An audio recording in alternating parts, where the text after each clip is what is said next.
doesn't grow where it's hard and thick, does it? It goes where it's a tree doesn't grow where it's hard and thick, does it? It goes where it's soft and green and vulnerable. So vulnerability is absolutely essential for growth, and for vulnerability, you gotta let go of those defenses, such as the best-selling author and Yeah, so that was like he tried to just use a clip. In your words, how would you describe trauma, and why is it so misunderstood even though it's so widespread? It's a deep question because on the one hand, trauma is sometimes used somewhat loosely and promiscuously to refer to things that are not traumatic. So people will have a difficult experience and say, I was traumatized. No, they weren't. They just had a difficult experience. And as one of my colleagues points out, all trauma is stressful, but not every stress is traumatic. So sometimes people use the word to refer to difficult experiences, which is not the same as being traumatized. And on the other hand, where it really matters, which is in the area of health that you and I are both concerned in, whether it's physical or mental health, trauma is not understood nearly enough or used nearly enough.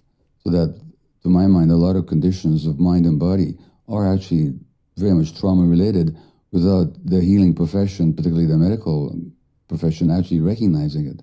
So trauma then it comes from the Greek word for wounding. Trauma is a wound. It's a psychic wound that leaves a scar, it leaves an imprint in your nervous system, in your body, in your psyche, and then shows up in multiple ways that are not helpful to you later on. So in its basic sense, trauma is a psychic wound. I like what he does. And if you look at the nature... I personally like what he does when he looks at the root of words, bro. When he looks at the root of words and gets to the core of what the definition of the word was meant to mean. True, a wound. On the one hand, if it's raw and open, it really hurts. So when somebody touches that wound that you sustained a long time ago, but it hasn't healed yet, you'll react like you're just being tormented all over again. This happens in relationships all the time. On the other hand, wounds scar over, and the scar tissue has certain features. It's very hard, it's rigid, so it's not flexible. So people tend to be rigid when they're traumatized. It also doesn't grow. So trauma very often stops emotional growth and development.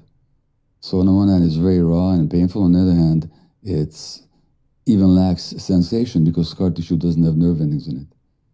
So trauma then, just to finish, is not what happened to you. So trauma is not the difficult incidents, like trauma is not the war. It's not in my case, the Second World War when I was born or what happened to me. Trauma is not the abuse that people experience. Trauma is not the pain that they felt. Trauma is the wound that they sustained as a result. So the trauma wasn't, for example, the sexual abuse. Trauma was the wound that the person sustained as a result of having been abused. That's the good news, Jay, because if trauma is the wound that we sustained, it can be healed at any time. If trauma is what happened to me 75 years ago or 78 years ago, it happened. It never not will have happened. You know, the partition of India wounded a lot of people, but it'll never not have happened. But if the wound is what happened to people inside as a result, that can be healed. Mm. That's probably the best differentiator that I've heard. And you're right, it is good news because it means we can heal it. Exactly. What do you think are the biggest, going the opposite way, we're talking about a wound, and I want to come back to that, but going the opposite way, how would you then define healing? Because that's another word like trauma that is also just everywhere now, right? Self-healing, healing from this, healing from that. I'm healing right now in chat. I'm healing. Yo, we know these words are so spam these days, bro. I think healing is such a interesting concept in and of itself, which again is rarely defined or made clear to us. And from your studies, I would love to hear your thoughts in the same ways you did for trauma. What is healing? Sure. So you mentioned to me that you spent some time in my homeland of Hungary, where I was born. And the Hungarian word for health actually begins with the word for wholeness. So health literally means wholeness. And the English word for healing and health also come from an Anglo-Saxon origin, meaning wholeness. So for some reason, language... You know, it's crazy. This just makes so much sense on a you know, I would say, I guess, a biochemical level, because everybody always talks about medicine and things like that. your body is so evolved that when you have the vitamins and minerals you need, then your body is just built to play out and carry out all the mechanisms that is meant to carry out. And that when you're nutrient deficient and you're missing a nutrient or a vitamin, that it will fuck a lot of the system up. So really, the healthier you are, the more whole you have, the more you have everything that you need. It's just a matter of that. Like, some people might feel like, they're drained for a certain reason. And it's like, no. You might just be missing some vitamins or minerals. Your diet might be bad. And it's not allowing your body to process at its highest abilities. You're not being able to function at your best of your ability because your body is missing many of the things you need to function. Just internationally have intuited the sense of healing, which is a sense of completion and wholeness. Now, what trauma does... No, he meant wholeness. I'm not paying attention to the subtitles because I can hear them. But a lot of these words are good. Wholeness. It disconnects us. It splits us off from our true self and disconnects us from our emotions, even from our bodies. So that if that disconnection is the essence of trauma, then the healing is that coming together of the self to become whole again. And healing is often used synonymously with cure, fair enough. But strangely enough, in my view, and not just in my view, people can be cured from an illness without becoming whole, without healing. People sometimes also become healed without being cured. So in that sense, healing is not the absence of a physical illness, but it's the integrity of a person who's no longer split off from themselves. I think what we find... The integrity of a person who's no longer split off of themselves. Is that trauma is so, as you said, a wound that is long-lasting. It can often be that way. Yeah. But healing is a process that we want to happen now. Yeah. Or today. Yeah. Or tomorrow. Yeah. I'm intrigued by how does time... We've always said time will heal, right? Like that's an old cliche. It won't. Yeah, right. So let's go back to the wound and talk about, is there any relationship between time and wounds or unhealed wounds? And what is that relationship? How is that wound being formed internally? As you said, trauma is not what happens to you, it's what happens inside of you. That which is happening inside of you, what is happening with that wound over time when it's left? What happens is that it may lie dormant for a long time, and then something occurs that touches it. It's when we talk about people being triggered, for example. Something touches an unhealed wound inside you, and you react. You've just been wounded for the first time. And certainly I can tell you that's been the case for me. For example, in my marriage relationship, is that the unhealed wounds, you may think you've gone past them, but then something will happen that touches that wound, and you react like you're being tormented all over again for the first time.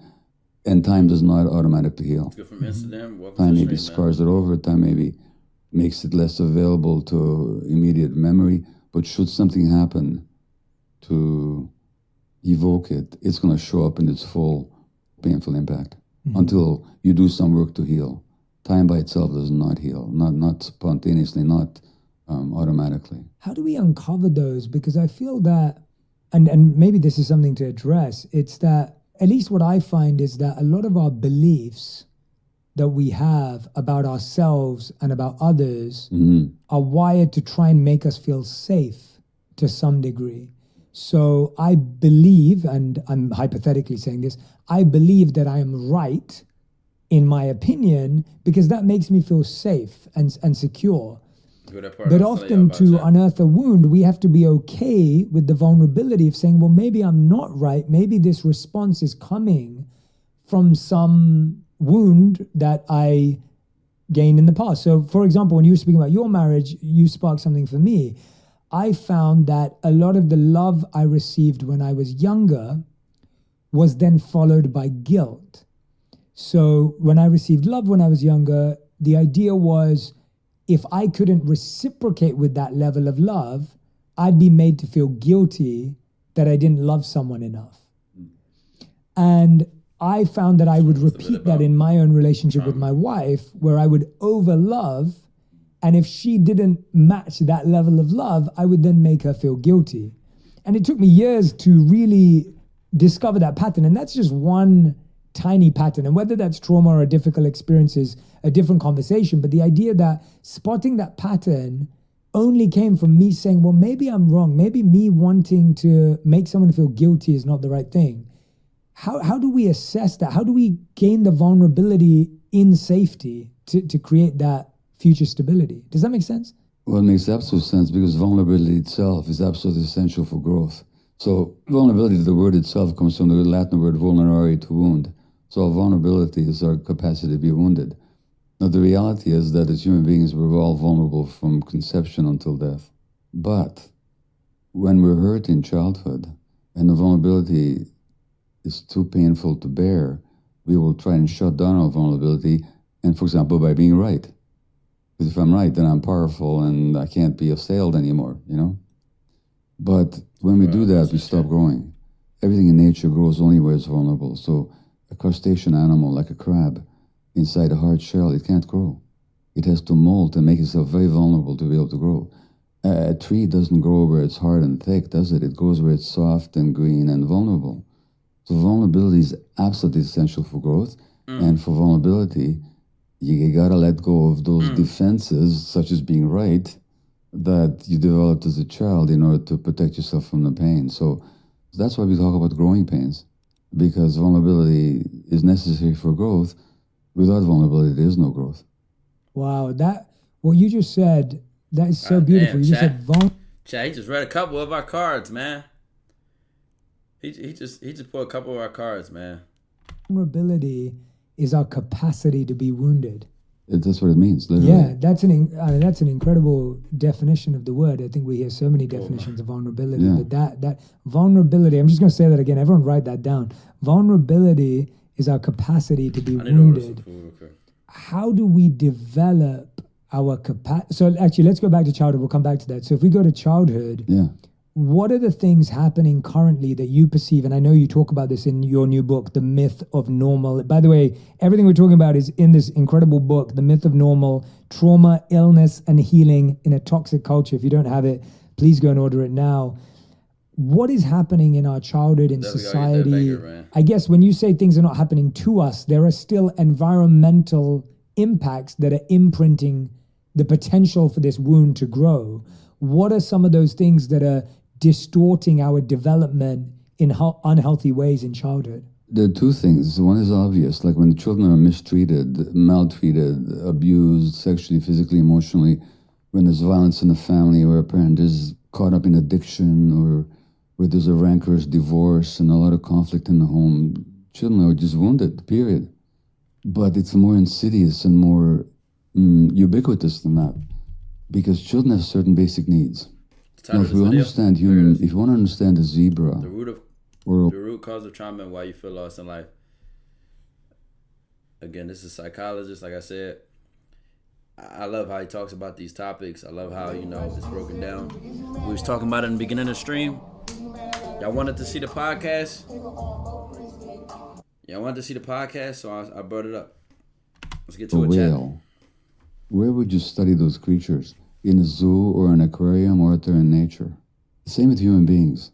So you have to actually look at what are the evolutionary determined needs of human beings as inculcated or instilled in us through our evolutionary history.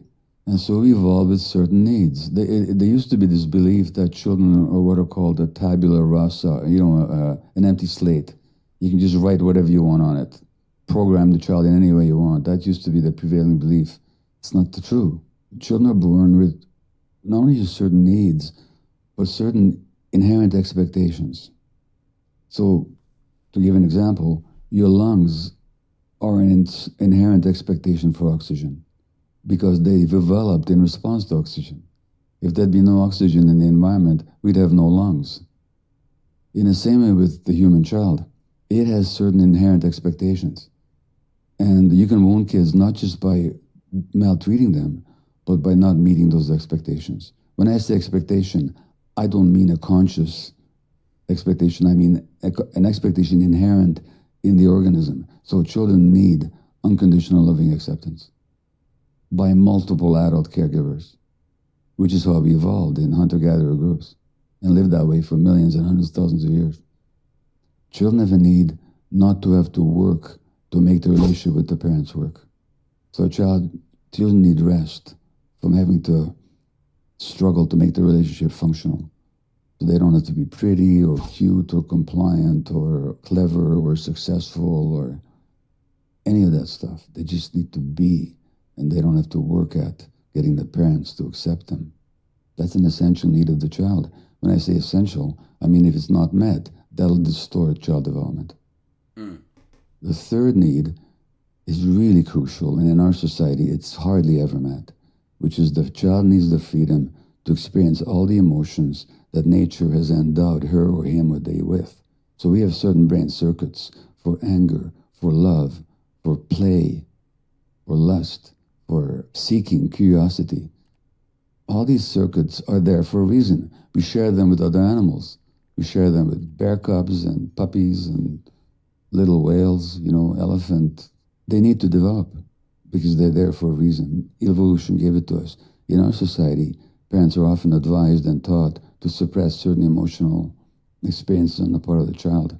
That's a wound to the child, which distorts their development and has significant implications for health later on. The fourth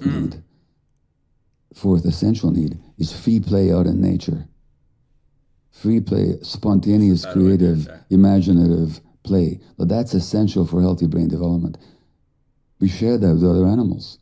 Baby elephants play, bear cubs play, puppies play, lion cubs play. Crucial for brain development. We know that now. In our society, we put cognitive development way ahead of play, and we deprive our children of play by giving them gadgets, which deprives them of imagination. So we're actually undermining their brain development and their healthy unfolding as human beings. So children can be wounded, not just by bad things happening to them, but by their needs not being met. And in our society, when you ask about the environmental conditions that undermine health and child development, these environmental conditions in our society are inimical to healthy human unfoldment. No wonder we have so many children in trouble with anxiety and ADHD and depression. And then you serve some drugs. It's supposed to make it feel better and go away. But it's still there. And you have not learned what to do with it in a healthy way. You know what's so crazy, chat? I remember I went back to school and I had a lecture on the psychology of relationships, which was so perfect. I picked that class because honestly I knew what I was doing online and the type of videos I was making. And one thing I learned from that class that was so interesting to me, we are literally born and in the most basic way I could say it, it's just not easy to be alive. Like simply put, it's just not like, all right, fuck it, just start winging this shit and it's gonna all work out. Like no, like there's better ways to do things, better ways to understand people, better ways to deal with your emotions, better ways to deal with your schedule, better ways to eat, better ways to work out, better habits and hobbies. Like out of the freedom that we have, literally being alive, there's ultimate freedom. You could be a drug addict or a billionaire or both or nothing. Either way, right? You literally have the freedom okay, here you are. And you just have to pick from that. And there's just literally better ways to do things and be alive. And it's just like, you're not given that. You're not promoted that. It's just, you got to find that shit. You got to work for that shit. You got to be, maybe there's somebody that knows how to do that shit and it's not in your household, unfortunately. The rate of child is... So now you have to work to unlearn the shit you learn to learn the other shit. I'm cursing so much, but y'all get what I'm saying, chat. Suicide is going up, and you know what I mean? The number of kids being medicated with heavy-duty medications, multiplicity of medications, is going up. Why? Because the conditions for healthy development are less and less available to them. Not because parents don't love their kids, not because they're not trying to do their best, but because of the conditions under which parenting takes place in this society. Yeah, just to share some of those stats that are in the book that Dr. Mate is referring to, we have in 2019 more than 50 million Americans, over 20% of the US adults suffered an episode of mental illness. Rates of obesity, along with the multiple health risks it possesses, are going up in many countries, including Canada, Australia, and notably the United States, where over 30% of the adult population reach the criteria. And then this part, millions of North American children and youths are being medicated with stimulants, antidepressants, and even antipsychotic drugs whose long-term effects on the developing brain are yet to be established. So, don't even know the long-term effects. Chat. What is the number one most dangerous drug that if they get a crumb of that shit, they die? I'll see if y'all know the name of that drug.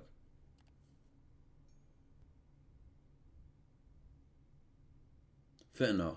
Do y'all know that was ain't no drug dealer created fentanyl? That came from a pharmaceutical company that was being used in hospitals for a purpose. And quite frankly, I think still is. I think they still have ways to use fentanyl. So it's like, same thing, Percocets, same thing with methamphetamines, same thing with a lot of these drugs. You know what I'm saying? Like, they had purposes that went south. Not to say that was their intention, but they had purposes with side effects and shit like that. You feel me? So when you think about they don't know the long-term effects of some of these drugs, look at how some of the other ones have turned out. Look at how some of them had turned out. Def their intention. When there's that guy in the lab trying to create, honestly, chat, when y'all do the history of it, right? When you say def their intention, let's talk about that. A lot of drugs have been promoted because they were better than the last drug. It's like, oh shit, this particular drug was too addictive, so we came up with codeine. It's like, oh boy, did y'all know. You know, certain drugs were literally just simply better than the last one at the time.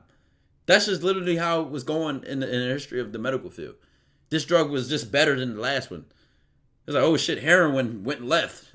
Let's not use heroin no more. Let's try codeine or something else. And that's what made them denounce using heroin in the medical field. You know what I'm saying? So it's like, that's just how shit just be happening, bro. It's just like, oh shit, that was a fumble. Like, let's come up with something better. And then the next one might be a fumble too, but it's slightly better than the last fumble. It's just how that shit be going, bro. You share all these insights and research and work. What I'm interested by is, let's say a child today is raised in that way. I find it fascinating that if you then migrate that child into the real world, and for everyone who's listening. All right, so listen, this is an important part, chat. This is an important part.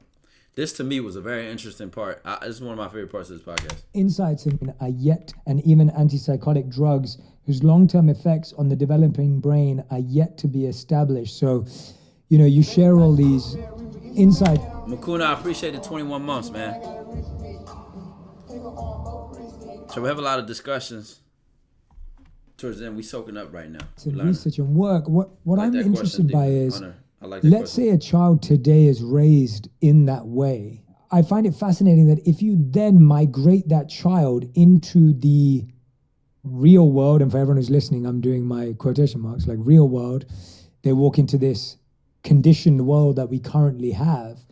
If we almost raised a village of children in a I don't know what the right word is, but I guess in a more natural way. But then they evolved and had to get a job and work in the world. How would they function? What would be your take on how they would do? Is there any research on that, or what would be your thoughts about how? So, Chad, is everybody caught up on what he's saying right here? Not Copernic. I appreciate the 3 months. Smile. Yo, he's basically saying, if you raise the child in the healthiest way, a way that gave the child a strong sense of self, a strong self-esteem, independence, confidence, and individuality, right? How would they then act when they go into society? Like the real world with all the shit that comes with it. How they would deal with the then capitalist society that is drilled around results and performance and being beautiful or smart or cute. How would they react to that? That question actually has been studied to some degree, and they would not automatically buy into the values. So they may chill with the 3 months getting the hype train started. I appreciate y'all, man. Appreciate y'all, Chad. Need to get a job, but they wouldn't identify. So they may need to get a job, but they wouldn't identify themselves with the job, and they wouldn't judge themselves based on the external values of success. They would also enter the world with a sense of purpose. And I know purpose is very important to you. So a sense of purpose can only arise from us if we're in touch with our real selves. Now, they put cells in the subtitles, but he meant self, real selves. Oh my God, I'll run that back. I told y'all, this is my favorite part of it that I've seen so far. The job. Or that is, or what would... We can go back to the question. No, I'll run that whole clip back. If the child was raised in a natural way that built the child's self-esteem, that allowed their brain to develop in the best ways that it was supposed to, their confidence, the sense of self, all that. If they were raised like they took a village to raise a child and that village did right, how would they interact with the real world and all this shit where you gotta have a bankroll to be him. You need to feel like you're him. You're trying to fit in and you get a job. And if we almost raised a village of children in a I don't know what the right back word to the is, question, but Chad. I guess in a more natural way.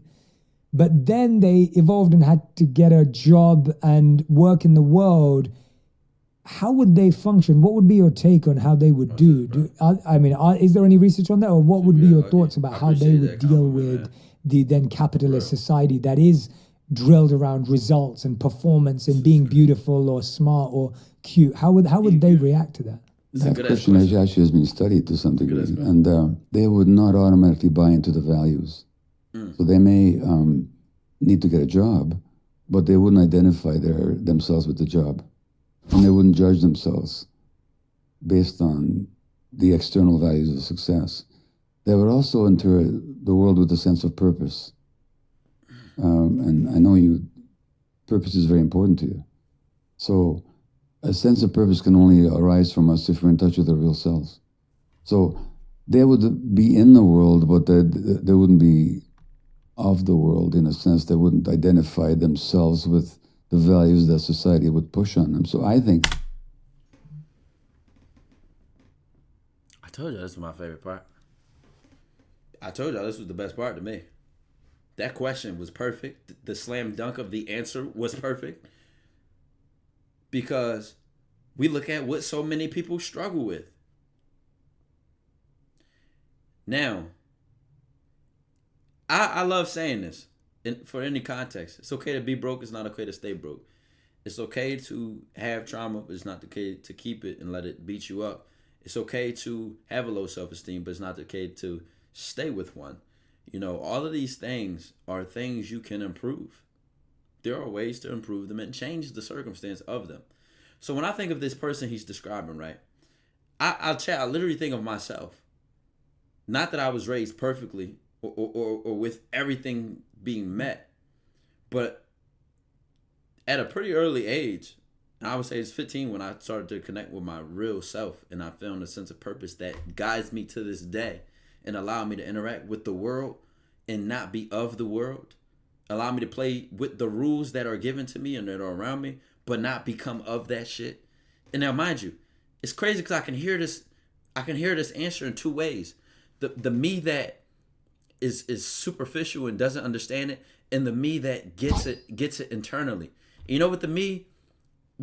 Reflecting on both perspectives, I understand, is that it might not make sense to you. What does it mean to be in the world but not of the world? If you're not being guided by the validation of society, right? By getting results, by being result driven, by being, how can you have a job but not identify with the job? How can you ignore these results? How do you not identify with those things? What does that even mean? Well, guess what? If you have those questions, it doesn't make sense to you, obviously. Let me show you how, because I've made that transition and it makes sense to me. What it is that you identify with something else so strongly that it doesn't influence you. That's what it is. So those influences are there. The need to the feeling of being invalidated by results or feeling worse based on results is there. It can be there. However, you're reassuring yourself and your confidence is reinstilled by different measures. You're measuring it on different criteria. So you're literally in the world, but you're not even playing by its standards.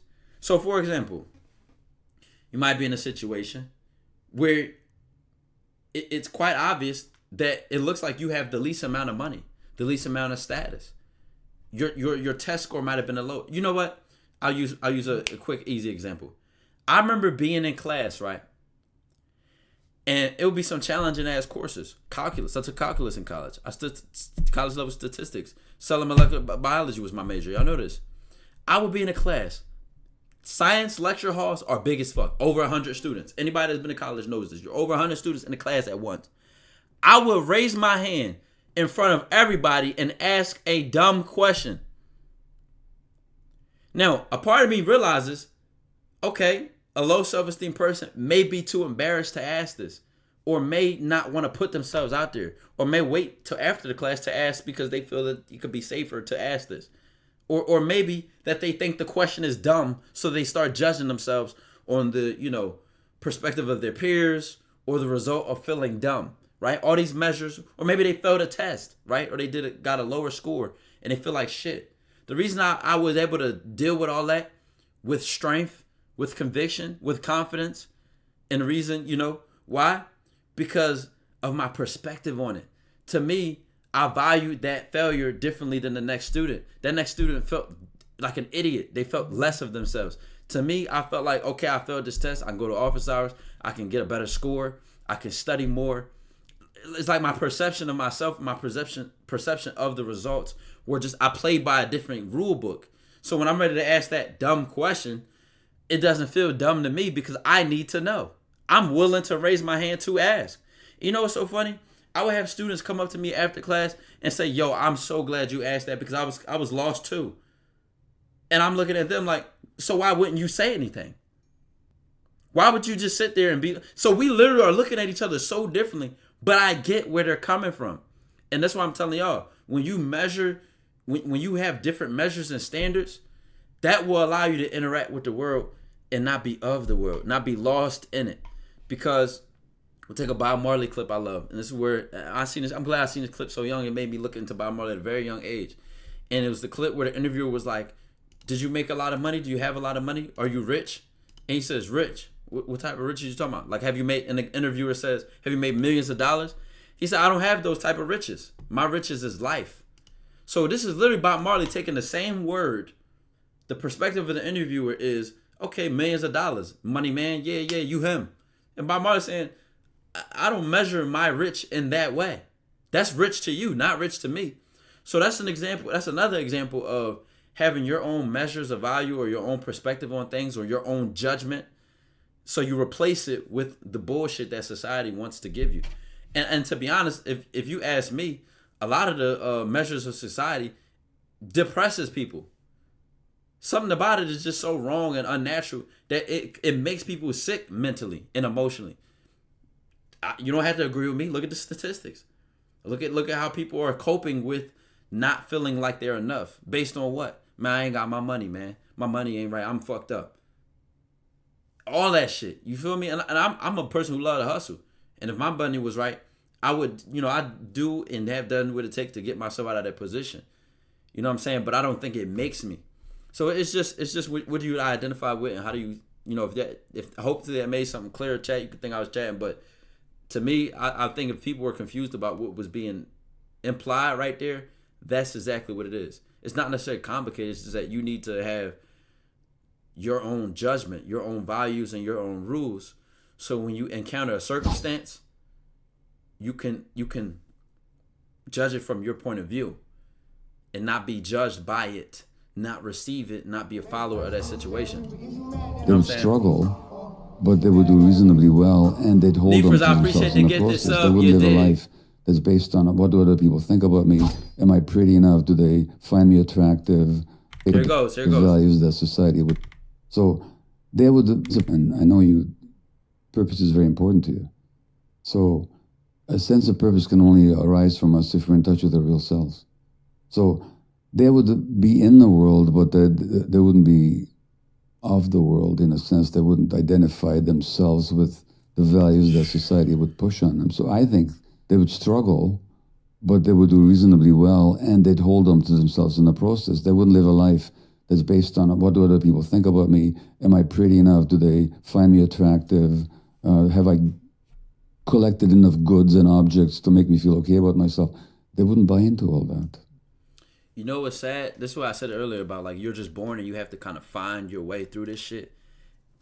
You can't even blame the person that thinks like that and feels like that, chat. You can't even blame them. Dwellers, you can call them what you want to call them. We call them bots. We call them whatever. But it's actually very normal, very common. And there's probably elements of you that maintain the beliefs and shit he's talking about. You can't even blame the person. Why? Because it started in the household. You know, they had to not disappoint their parents. They had to live up to their parents' expectations, standards, and deal with pleasing them. And then it's so much easier to take that same habit or belief or way of living and then go into the real world, go into your friend group and try to please them and not disappoint them, go to school and not please them and not disappoint them, go out in the world and not please them and not disappoint them, especially when the standard has been set. And then you look in the mirror and the assumption is, shit, I'm not enough based on that. But you never ask yourself, am I enough based on what I care about? I'm only probably caring about that shit as long as I let myself, as long as it's kind of just there. The standard is just there. And you don't know anything else. That's why I'm saying it's not there for, you literally just don't know anything else. You just don't know anything. You don't have an alternative. So you can't expect yourself to have the self-esteem and confidence to break free from that shit when you've never had another option. So don't hate yourself for feeling like that. I've been a people pleaser. Oh my God, I'm stuck. I'm so bad. It's like you literally have never known that there's an alternative. So how could you have done it differently thus far? You know what I'm saying? And to the extent that this has been studied, and it has been, you've already bought into it. So where he's saying that child with that self-esteem or that self-identification would not buy into it and they would maintain themselves, you've never had a connection with yourself to maintain. So, you know, forgive yourself, but then start asking yourself tough questions and enjoy the answers you come up with. You know what I'm saying? Why do I say enjoy them? Because you're going to have to live with them. And if you could live with your answers and your reasons, when you go in that tombstone when you go in that casket or you get cremated and you're shriveled to dust, you know, when you do that, you'd be some happy ass dust. Fuck it, I spoke up on that issue and everybody hated me for it, but I'll do it again. I wore that outfit and everybody hated it, but I'll wear it again. I said what I said.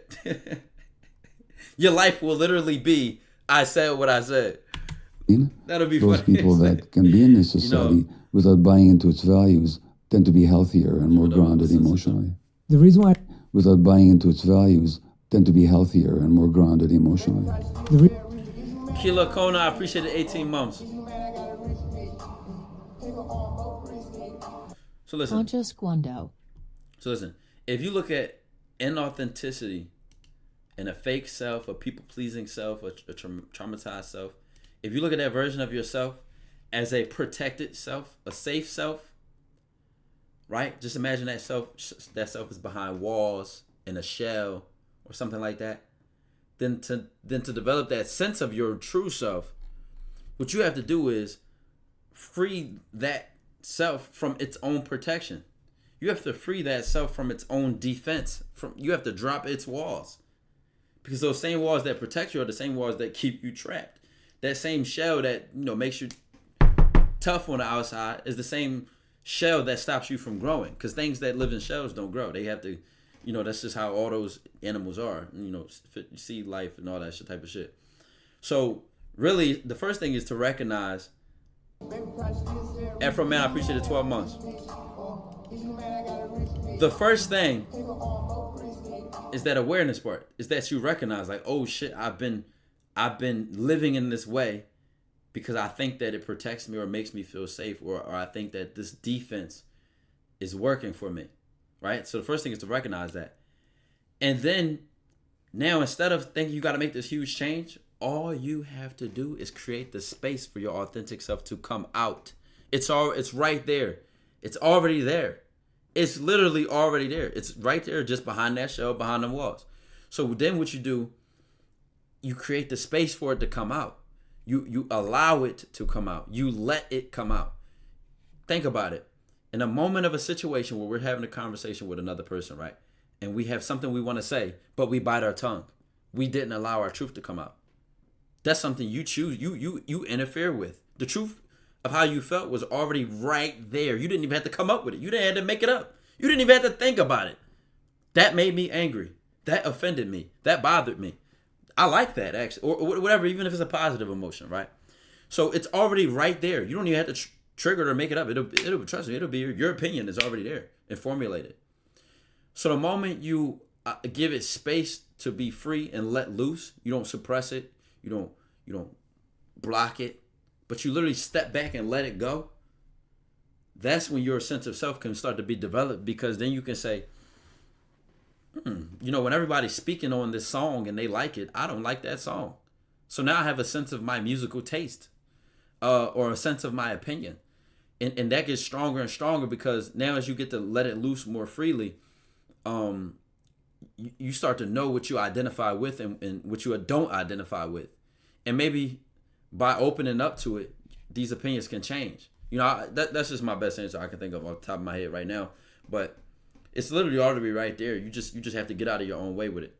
The reason why I love hearing that is because it's the first time I've connected these ideas together. That when I was born and raised in London, I was born and raised with all the usual pursuits, i.e. of a good education, a good home, a good financial situation, etc. Those were the ways I was raised, and success was a big part of my culture. Yeah.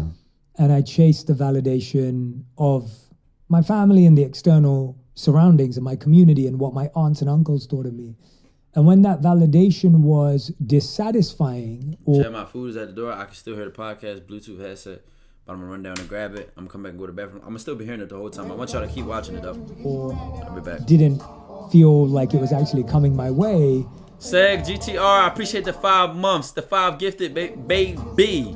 You did. And when I was finally introduced to the monks at 18, I then sought the validation of the monks, only for them to teach me that the issue wasn't who you seek validation from. The issue was seeking validation in the first place. In the first place.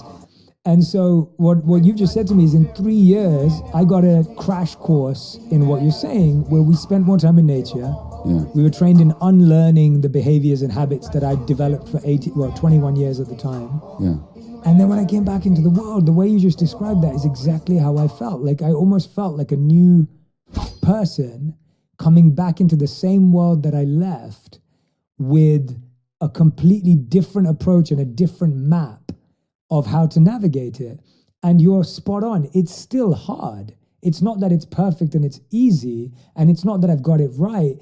It's just that when I am challenged, I have a toolkit, or I have some ideas, as you said, with purpose, that help me think about the problem differently. You're not governed by the same thing. So when I went into the world of work, and I just want to give people a practical example of what Dr. Mate is saying is spot on. When I went into the world of work, we were all told that we had to be good at a list of like 10 things in order to succeed. Yeah.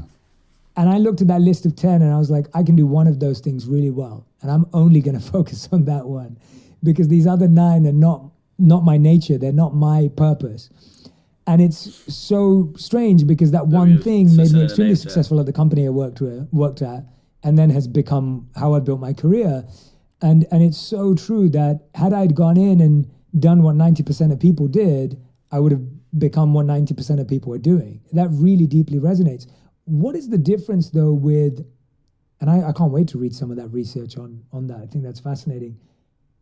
When you have a culture where I think most people who read this book today, The Myth of Normal, will say that they can relate to having trauma, illness, and trying to be on the path of healing, especially our community here. They are absolutely going to love this book. This is exactly why we have this show.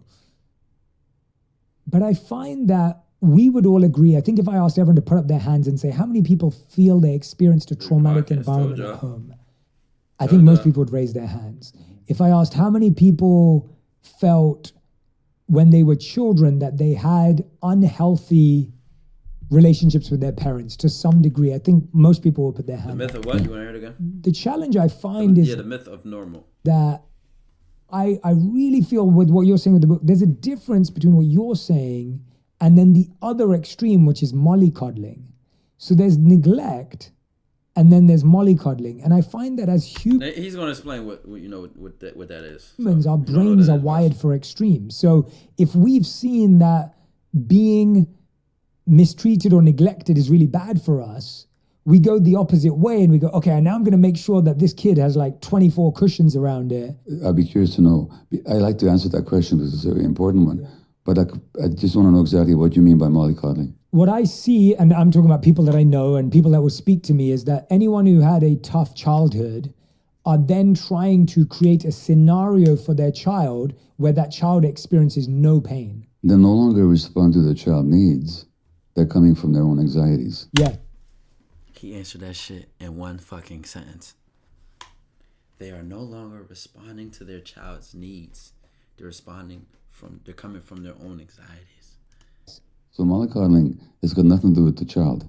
It has to do with the anxieties of the parents. That kid is going to download the anxieties of the parents. So mollycoddle kids become very anxious and very scared and very ungrounded in themselves. On the other hand, it's not possible to love kids too much. In fact, there's a very interesting study where they looked at a large number of mothers and their infants in the early few months.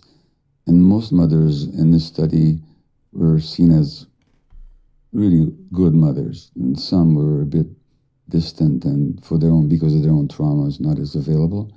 And a small group were seen as like super loving in how they doted over their infants. Okay? 30 years later, they looked at these infants now as adults. The ones that were most emotionally grounded and healthy were the ones who received the super loving. So there's a difference you can't love a child too much. So the mollycoddling that you describe is not a child being loved too much. It's a child who has to endure the anxieties of the parents. Oh my God. Damn. Chad, this kind of makes me think about like why I don't necessarily deal with anxieties in a lot of bad ways, because I feel like growing up as a child, because y'all know I got into a lot of trouble as a kid. I was bad as shit in school. Like, maybe not until later in my life when I got older. You know, my mom just personally might have had these fears because, you know, I'm from Philly, bro. Like, niggas don't really see 18 years old, let alone get a career. You know, there's a lot of things that happen in the city that can really make a mother scared and worried about her child, especially her son. So I understand where she's coming from. But literally, long story short, throughout my childhood though, like, I went outside as much as I want. I went where I want. I mean, curfew type shit, but like, I did what I wanted as a child. And I feel like it led to a lot of confidence later in my life, including now, to the point where I've always been able to check myself. And I've noticed some kids don't have that freedom growing up, grow up, get the freedom, and they reckless as fuck. I'm not reckless because I've been free my whole life. So when I get this freedom, I know how to govern myself. I know how to, all right, no, watch out for that. That's bad. Don't do that. Because I've been doing that for myself. So when a parent is so controlling, they put all that anxiety on their child. They're afraid to fail. They're afraid to lose. They're afraid to try new things. They're afraid to be embarrassed. So all this fear, then they take it in their life. They don't know how to deal with the independence of being alone and on their own. I know some people well past the age of 18 will still ask their parents for their social security card. Like, your parents don't even give you your personal documents. You don't have your personal documents. Hey, mom, can you fill this out for me? Like, mind you, and you can ask your parents questions at any time. That's what they're there for. You can ask them questions. I'm not necessarily saying looking for that advice, but to be unable to figure it out on your own is the problem I'm talking about. Unable to. If I call my dad and say, yo, there's something wrong with the car, what would you say? Like, that's me literally asking for advice. But I don't know, it's just something to think about, chat. It's something to think about, bro. And you know, there's a very famous example in world history of some. How do y'all think y'all cope with being free? Do you think you get things done in your adult life? Do you think you lean on your parents a lot? Do you think you ask a lot of questions, or are you hyper independent? You don't want help from nobody, and you can't take help from nobody. That's also a bad thing too, So it's a spectrum out here, man. Someone whose parents wanted to protect him from suffering was the Buddha. He never saw death, he never saw illness, he never saw old age. A very famous example in world history of someone whose parents wanted to protect him from suffering was the Buddha. He never saw death, he never saw illness, he never saw old age, until he goes out and sees a dying person, sees a very poor person, a very ill person, a very old person. He realizes there's suffering in the world. So all the mollycoddling he received could not ultimately protect him from the awareness of pain and vulnerability. Although, if I talk about the Buddha, I also have to say that his own trauma is often not talked about because his mother died when he was a week old, or right after birth, didn't she? So even they tried to protect him, they couldn't.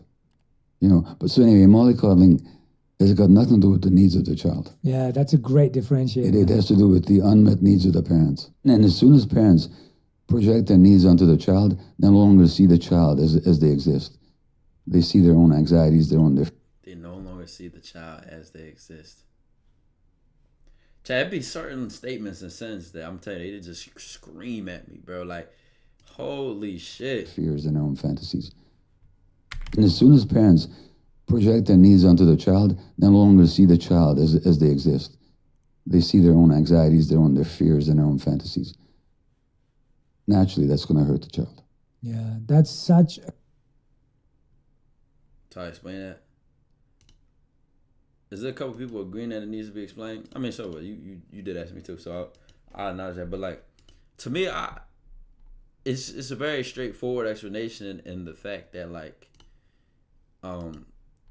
if they're so worried about what makes them afraid or anxious, then they're not going to even be able to acknowledge if you're strong enough to deal with it.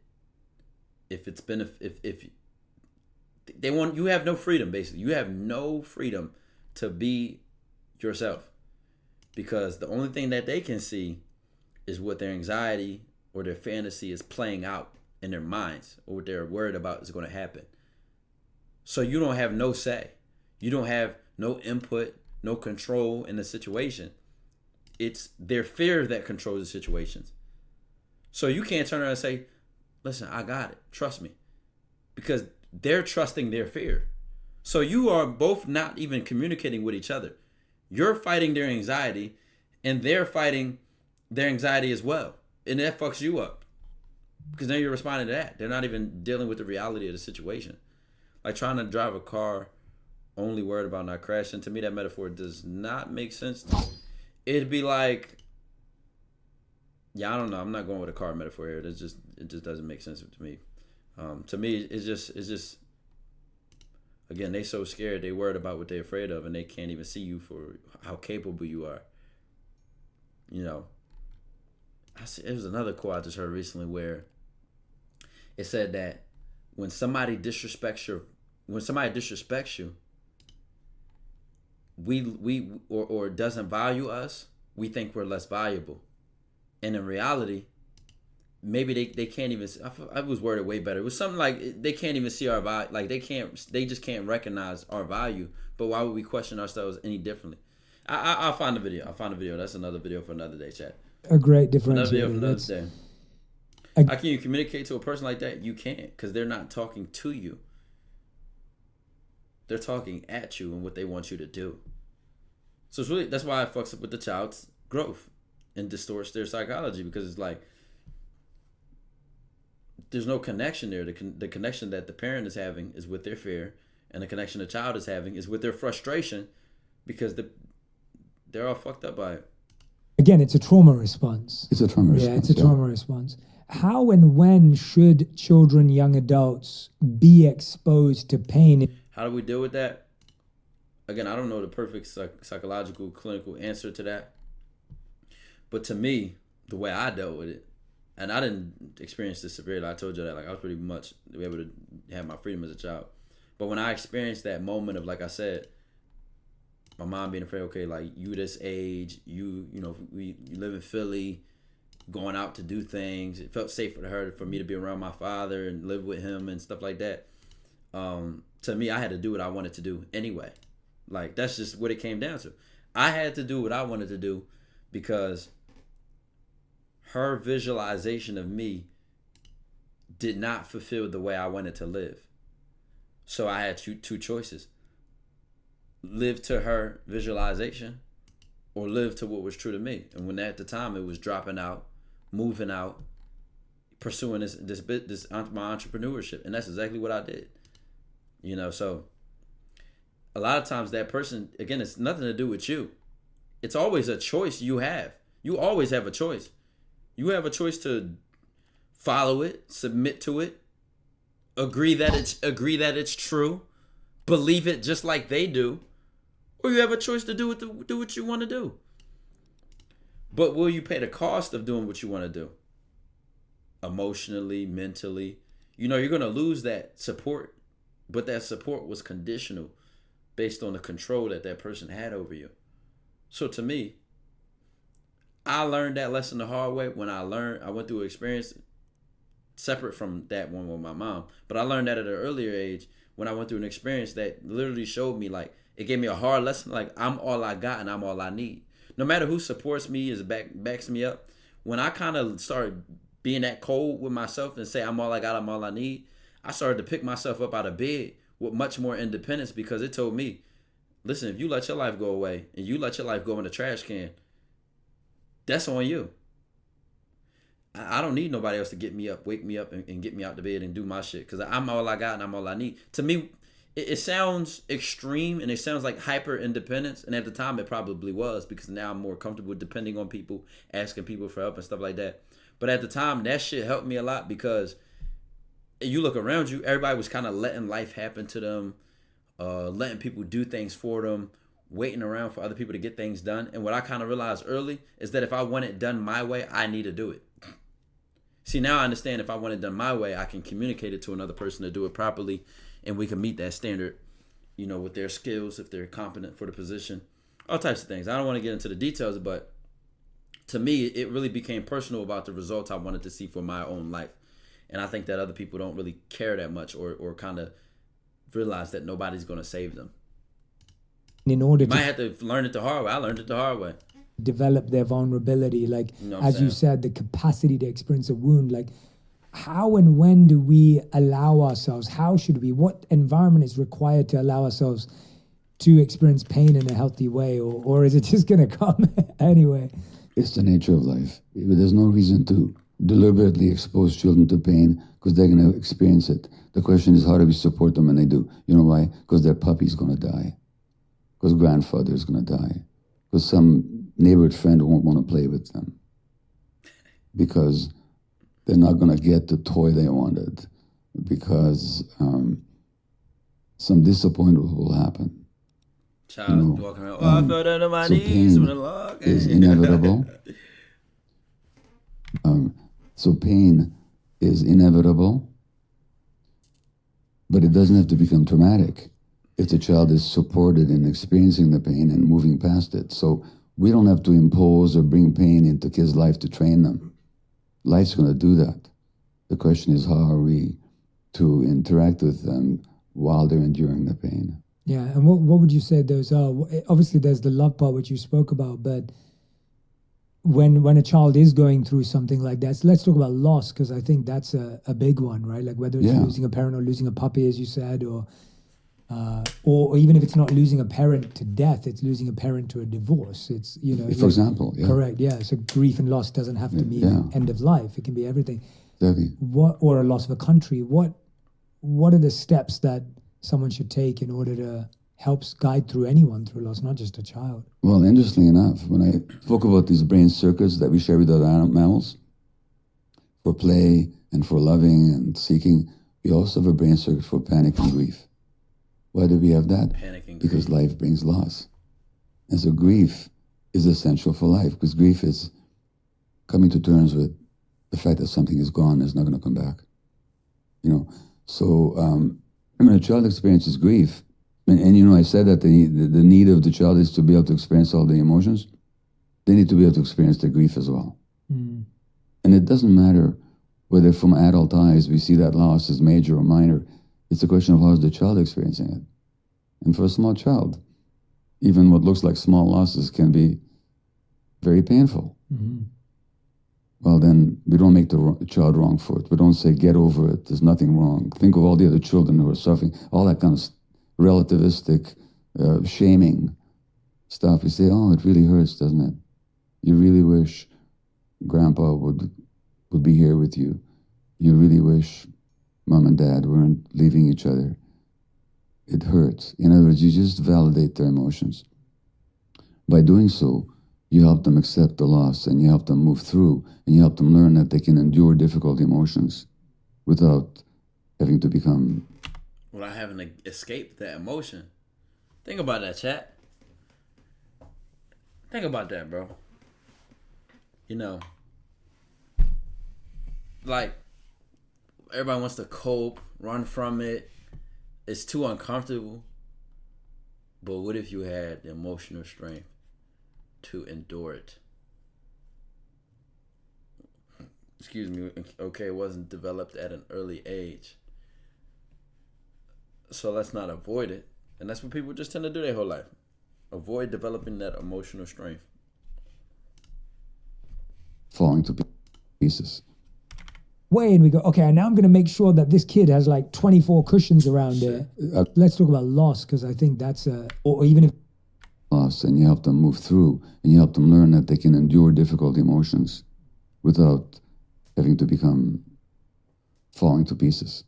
So we have a circuitry for grief in our brain, for grief in our brains. It needs to be allowed to do its work. I find that a lot of us today are reflecting on that inner child, right? Like that language is, again, more widespread today, or is growing. The idea of like, oh, we have this inner child who has this wound or this trauma.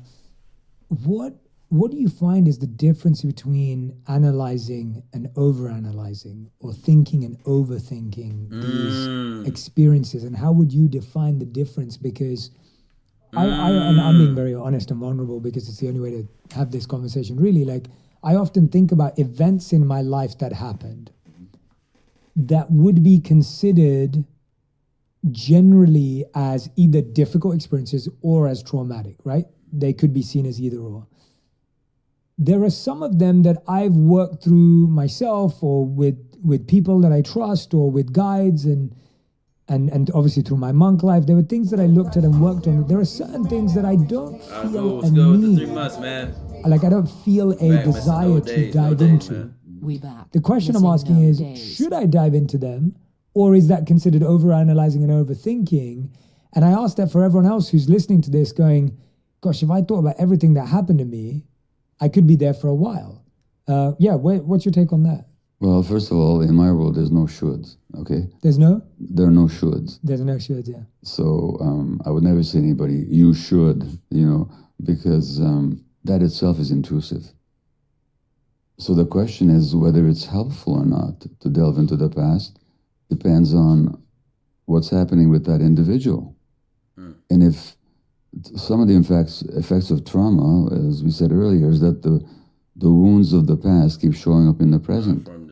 So from my point of view, it's not so much about delving into the past and dwelling on the past, but on dealing with how the past is showing up in the present. What a psychologist friend of mine.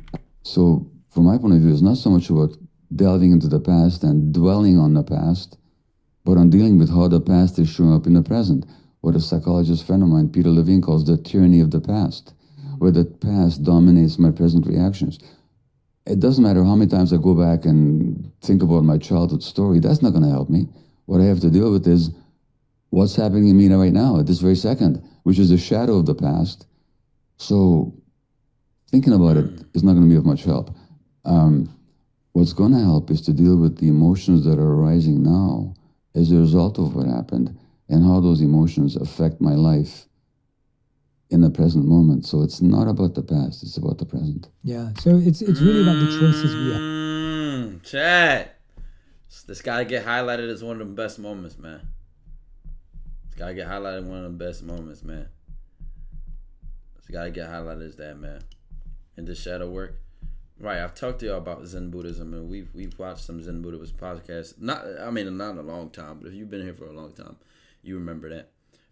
There's a lot of, mind you gotta look at this shit, bro. Like, there are a lot of labels and school of thoughts that have different titles for the same thing, bro. And it's not, shadow work can go in a different direction, but this idea that you're replaying that memory over and over and digging through what happened, it's like, okay, it happened. It won't not happen. It won't just not exist. The real solution is to focus on how is it bothering you moving forward, today, right now. What do you feel? Why do you feel that way? And what can you do about it? You know what I'm saying? So I like that refocus. Like, oh, you should think about this. You should go. No. We have now. Exactly. What's available to us now? Yeah, what's available to us now? Because I feel like we didn't have a choice in the past because we were either too young or too incapable of making a choice. Exactly. But the choices that happen right now can transform everything. It is possible. Some people do make themselves into victims. They kind of identify with the victim role. All this stuff happened to me, and therefore I cannot do such and such, or I'm hurt and I'll never get over it. It's possible to identify with the victim role. It's even possible to identify with the survivor role. I'm a survivor. Well, no, that's not who you are. You survived, but who you are is much greater than that particular experience, and who you are is always much greater than your suffering. When you think about it, bro, whether you put a victim mentality on yourself or whether you say, man, I survived, man, I'm saying I'm built for that shit. Either way, you're still thinking about the shit you already experienced. Ain't that interesting to think about? I never thought about that when it comes to the survivor thing. Like, people getting pride and a sense of strength from that. It's like, okay, see yourself as more of that. See past that. See towards what you're dealing with and what you want to deal with next. You know what I'm saying? Like, this whole idea. Damn, that's kind of so it is possible for some people to identify with the suffering and the past to such a degree that they stop moving forward. Yes. I think you've just raised a really important component of all of this. On a deeper level is that what we identify with, right? Even earlier you were talking about people who would be raised in this hypothetical village we were talking about, but even through research, they won't identify with the values of a capitalist society. Yeah. Identification, you just said people could identify as a victim, they could identify as a survivor. What is a healthy identification? There isn't one. Right. Because if you look at, again, the meaning of words, and I just find words fascinating. Same, yeah, absolutely. Identification comes from a Latin word, idem, which means the same, and facere, to make. As soon as I make myself the same as something, like if I identify with my role as a doctor, I immediately limit myself. If you identify with your experience as a monk, and I don't mean not to learn from it or to grow from it, but if I identify with it, that's what I am. You've now narrowed yourself. So there's no healthy identification. If I identify myself with a state or a nation, I could be loyal to that state or nation. I could love that state or nation or any group. But if you identify with it, such as you have no independent existence, you've limited yourself already. Mm-hmm. So when you say, is there healthy identification? Not really. Isn't the challenge, though, that I think all of us are pursuing some sort of identification? Like, that seems to be a massive human need. Like, I support this football club, or I'm a fan of this band, or I'm a member of this car club, or I go to this shopping grocery store. Like, I feel like we're all wanting to be members. Like, that seems to be like a human need of wanting to be a member of a community, wanting to identify with something. It is a human need to belong, but can we belong without identifying to the point that we have no independent perspective? In other words, can we be authentic? And I talk a lot about this tension between authenticity, being ourselves, and attachment, which is belonging. Ideally, we can both be authentic and belong. Yeah, I like but that kind of identification often leads to suffering. I mean, it's what the Buddhists call attachment, isn't it? And let me give you an example. So you mentioned the sports team. So in the you wouldn't know this, but in the 1950s, the Hungarian soccer team was the best in the world. We never lost. I love soccer and I did not know. No. We went to Britain and we beat Britain 6-3 in Wembley Stadium. The first time that it was a. Sorry, Brit fans. Yeah, sorry about Bears. And it was a huge national holiday in Hungary. And a small country goes to mighty Britain and beats them at their own game. And the next year, the whole country was joyful, and it was still one of the great memories of my childhood. The next year, we won the World Championships, and we're the heavy favorites because we haven't lost for years. And we meet the Germans in the final, and we lose 3-2. Yeah. National tragedy. I'm telling you, it still hurts. It's just a football game played on a pitch by 22 guys in 1954. So what? But when there's this over-identification. Says an ego. So I'm telling you, that's why I don't. That's what I'm telling you. Yeah. Then that itself brings suffering. Now, yes, you can support your team. Sports fans know this. In Vancouver, British Columbia, where I live, it's very peaceful. I done seen sports fans had a whole day ruined. Whole mood fucked up behind some shit their team did. Place. But the Vancouver Canucks, which is the local hockey team, made it to the Stanley Cup Finals and they lost. There were riots in the streets. Why? Because people had over-identified.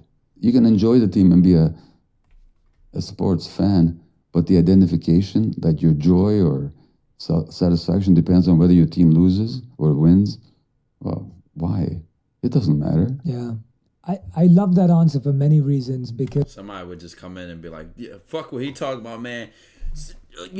Patriots on 3, man. That's fine. He just talking about a place where you have a centered state of being. That's all. Like, that should be disappointing. But will it ruin your whole day? Should it have that much power over you? I would argue no, personally. Somebody else might love the ups and downs that come with that shit. To me, I like having a centered state of being. I like that. I'm telling you, like, other than that, what I can think of is the loss of a relative. Y'all have seen this in, like, real life. Like, it takes a lot of button pressing to really get me out of my character or on that level. You know what I'm saying? Why? Because I don't put much power to everything around me. You know what I'm saying? I live my life the way I want to. Somebody said this and does this and all that. It takes a constant boundary crossing and just shit like that to require that type of reaction out of me. But even then, it'll be on the principle of something. It won't be like some fucking over emotional outburst. Even though I may process the emotion, this makes me feel this way. But am I going to act out on that? Is it necessary? Depends on what I do, what I deem as necessary. I've had to go through and I still will agree. Some people just need to be slapped the shit out of. I'm that person that will say that. Yes, some people just need to be slapped the shit out of. Some people be tripping. Self-defense is very to me, that's healthy. It's very self-defense is very healthy. You know what I'm saying? Of letting go of past self. You ain't gotta be mad about it. You ain't gotta be angry. You ain't gotta ruin my day. Just need to be slapped the shit out of. That's adopting new selves and then having to realize that none of those were me as my identification. So as you rightly said, when I took off the garbs of a monk, when I took off my robes, it was really tough because there was a part of my identity, especially at a young age, that was attached even to the outer covering.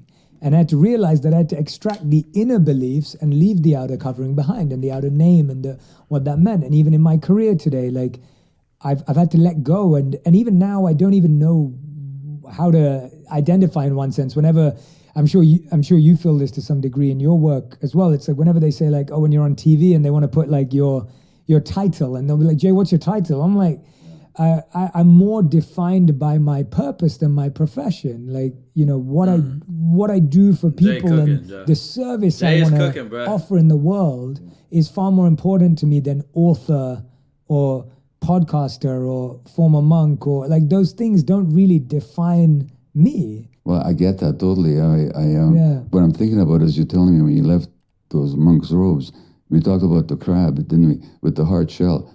To grow, you have to let go of the shell at some point. So each of those moltings represent the point of growth, but at the time it's difficult. So when I left family practice to go and work with a highly addicted population in Vancouver, and it was a loss of identity for a while. I was a bit disoriented for a few days because all these people, these families that had relied on me to be the kind of the linchpin of their health, and all these people that had come to me and trust me, and who I would see in the office, and all of a sudden, I left that.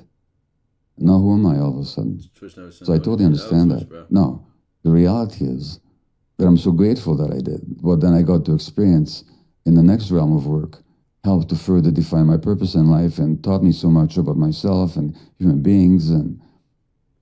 But at the time, it was difficult. Letting go of that identification was difficult. And there was really that sense of, well, if I'm not that, then what am I? This is what happens when we identify with roles. Yeah, if anyone's listening and wants to have a go at figuring out what your subconscious answer is, ask one of your friends, ask them, and then get them to ask you, who are you? Yeah. And your answer to that question, 99% of the time when you ask someone, who are you? They'll say, I'm a lawyer, I'm an accountant, I'm a Brit, I'm an American, always the answer is on such a material level. Well, as one spiritual teacher said, I think, unless I'm making this up, but I think they said it, that the problem is not knowing who you are. The problem is thinking that you know who you are. Yeah. Yeah. Yeah. Oh my God, bro. Oh my God, bro. The problem is not knowing who you are. The problem is thinking you know who you are. Oh my God. I'm going to have to run that back. The teacher said, I think, unless I'm making this up, but I think they said it, that the problem is not knowing who you are. The problem is thinking that you know who you are. Yeah. Yeah. Who are you? I learn every day. I find out every day. I show myself every day. You know what I'm saying? I can tell you what I do. How I make money. Things I enjoy. And at the same time, chat, what they were getting at is an over-identification. So this is an important part I think is worth talking about. My personal take on this is that the over-identification with something. He mentioned somebody who enjoys sports so much that when their team loses, it could ruin their whole week, their whole day. And then that's, a recipe for disaster because anything can happen. Your team could bullshit one day, somebody get injured. It'll fuck you up in so many types of ways. So that's just a dangerous recipe. And at the same time, what I will say is that another thing I would say is to stay away from what identifying with things is being stuck to what you identify with. So much so that you can't open up to some new random thing. Like y'all see, I play instruments. I knew nothing deeper than music or about music until like the last 2 years ago. And I'm studying music theory. I can play more than one instrument. All these things have developed because I was willing to not just say, oh, I'm a dating coach or I'm a college student. Now I can add to that, I'm a musician. I play instruments, and when I drop songs, I can say I'm an artist. Like I can say I am all these things, but in reality, I'm not necessarily over-identifying with them. Like I think that some people can get amount of ego or persona confidence by embodying what they want to be. For example, like it's a power to it's some small term power to say, I'm a musician, man. This is what musicians do, man. So I'm grinding every day because I'm a musician. I'm a true musician, right? Live music. I appreciate the 11 months. Yeah. So I can put this whole rant and power behind, like, I'm a musician. This is what musicians do. Man, you ain't no real musician because you ain't doing that. Bless you, thank you. Right? Such people can say, right? That, from what I've learned about Buddhism and different religions and studying different things and different spiritual and psychological things, I don't know it all. But what I learned from that is the problem with that can be is because you become so wrapped up in your ego, in your way, in your persona, your personal way of thinking about it, like, oh yeah, this is right and this is wrong, that you become so, I know what it is, I know it all, and this is right, and I'm stuck on that way. And that every other way is wrong, or that other way is that. Now, mind you, that's almost inevitable because we live how we want to live, and we develop our sense of judgment based on that. But to the point where it becomes so extreme that you can't consider other senses of judgment, other perspectives, is that truly what makes you a musician, or is that truly what stops you from being one? And what difference does it make if you hold on to that so tightly? To me, the difference I think it makes is you become less open-minded. You become less prone to be able to have a sense of different ways of seeing life. That's what I think the problem with that is. So over-identification can make your emotions harder to control when you base them on other things. Damn, I ain't got my chain, I can't talk to that girl. Damn, I ain't got my Gucci belt on, I can't. So you're over-identifying with the brand and the confidence that comes with that. So that it stops you from acting.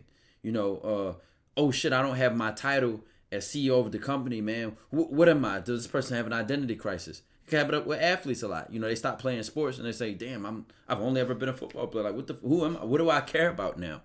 That's the perfect space to start learning shit about themselves. And then me personally, I feel like I find a perfect balance with it where I'm not over-identified with what I do, but I also take pride in my values. I think that's the perfect space to be. You can appreciate your values, but when I say I'm not over-identified with it, chat, y'all know I do side quests like a motherfucker. It's going to be hard. It's hard to find somebody to do side quests like me. Nigga, I'll be at the random community service clinic. I'll be randomly somewhere donating clothes. I might be at the nearest store talking to the, chatting with the people in the store. They don't even know I do YouTube. I might be somewhere not even giving a fuck about a vlog or a stream. Or, at the same time, once I started to accept the identity of being a content creator, it made me more comfortable with vlogging in person, putting on certain clothes. But until I accepted that identity, I was avoiding those type of things. So you can accept something, but not over-identify with it. If that helped change anything, chat. I think over-identifying with it would make me be like, yeah, it is hard. It is hard, but once you're self-aware, it's not hard to me. Because I think if I over-identify with being a content creator, that's where the ego will come. Oh, I'm famous. Get out my face. I got all these followers. Yeah, I'm him. Like, that doesn't make me him to me. I was vlogging earlier today, and I said that in the vlog. I feel like sometimes I forget I'm famous or I have a platform or I'm somebody. And y'all say hi to me in person all the time, which is a blessing. But the reason it doesn't make me feel no different, I have my confidence before all this shit. I take pride in the things I do in my purpose. So the idea of losing myself to the ego of this shit is not there. And I'm glad I protect myself with my purpose. So that's what you get when you don't over-identify. I think, Chad, does that make sense? This was probably my third favorite part of this podcast.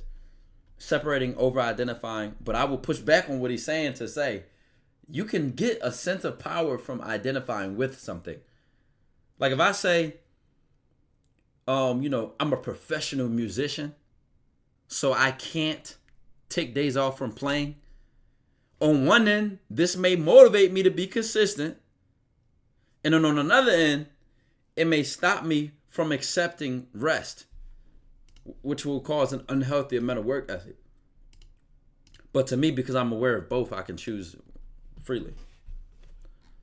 I think both can be necessary. You know what I'm saying? I think both could be helpful. You know what I'm saying? So I had to use that example.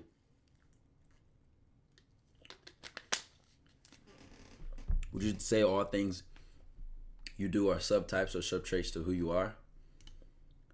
I like the quote I just heard. That shit literally just changed my mind in real time. The problem is not that we don't know who we are. The problem is that we think that we know. What the fuck? How was that shit worded? Spiritual teacher said, I think, unless I'm making this up, but I think they said it, that the problem is not knowing who you are. The problem is not knowing who you are. Thinking that you know who you are. The problem is thinking that you know who you are. I like that. I like that. So when you say all these subtypes and traits of who you are and blah, blah, no. Honestly, you could change your whole fucking mind on yourself. You could learn shit about yourself you had no clue about. I love that. I'm a personal witness of that. Emmanuel, 21 months. It might have been a certain time in my life with the way I grew up. I might have only identified with being a hood nigga and thought, you know what?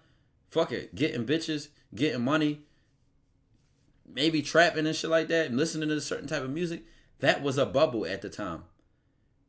Little did I know I would love playing music. Little did I know I would enjoy streaming and being a content creator.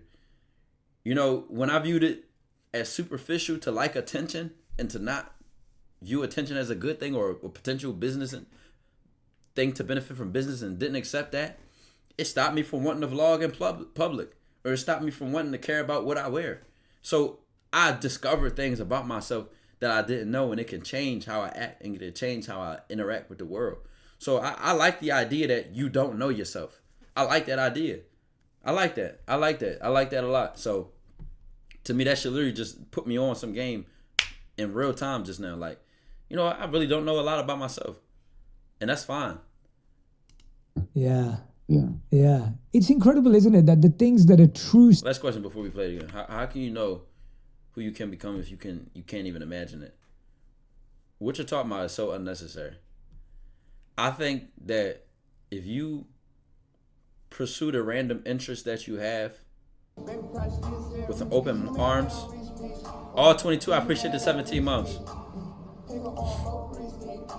I don't think you need to imagine this and imagine that and have all that figured out. I think if you pursue interests that come across your mind or your table with open arms, that experience will show you a lot. That's my simplest answer.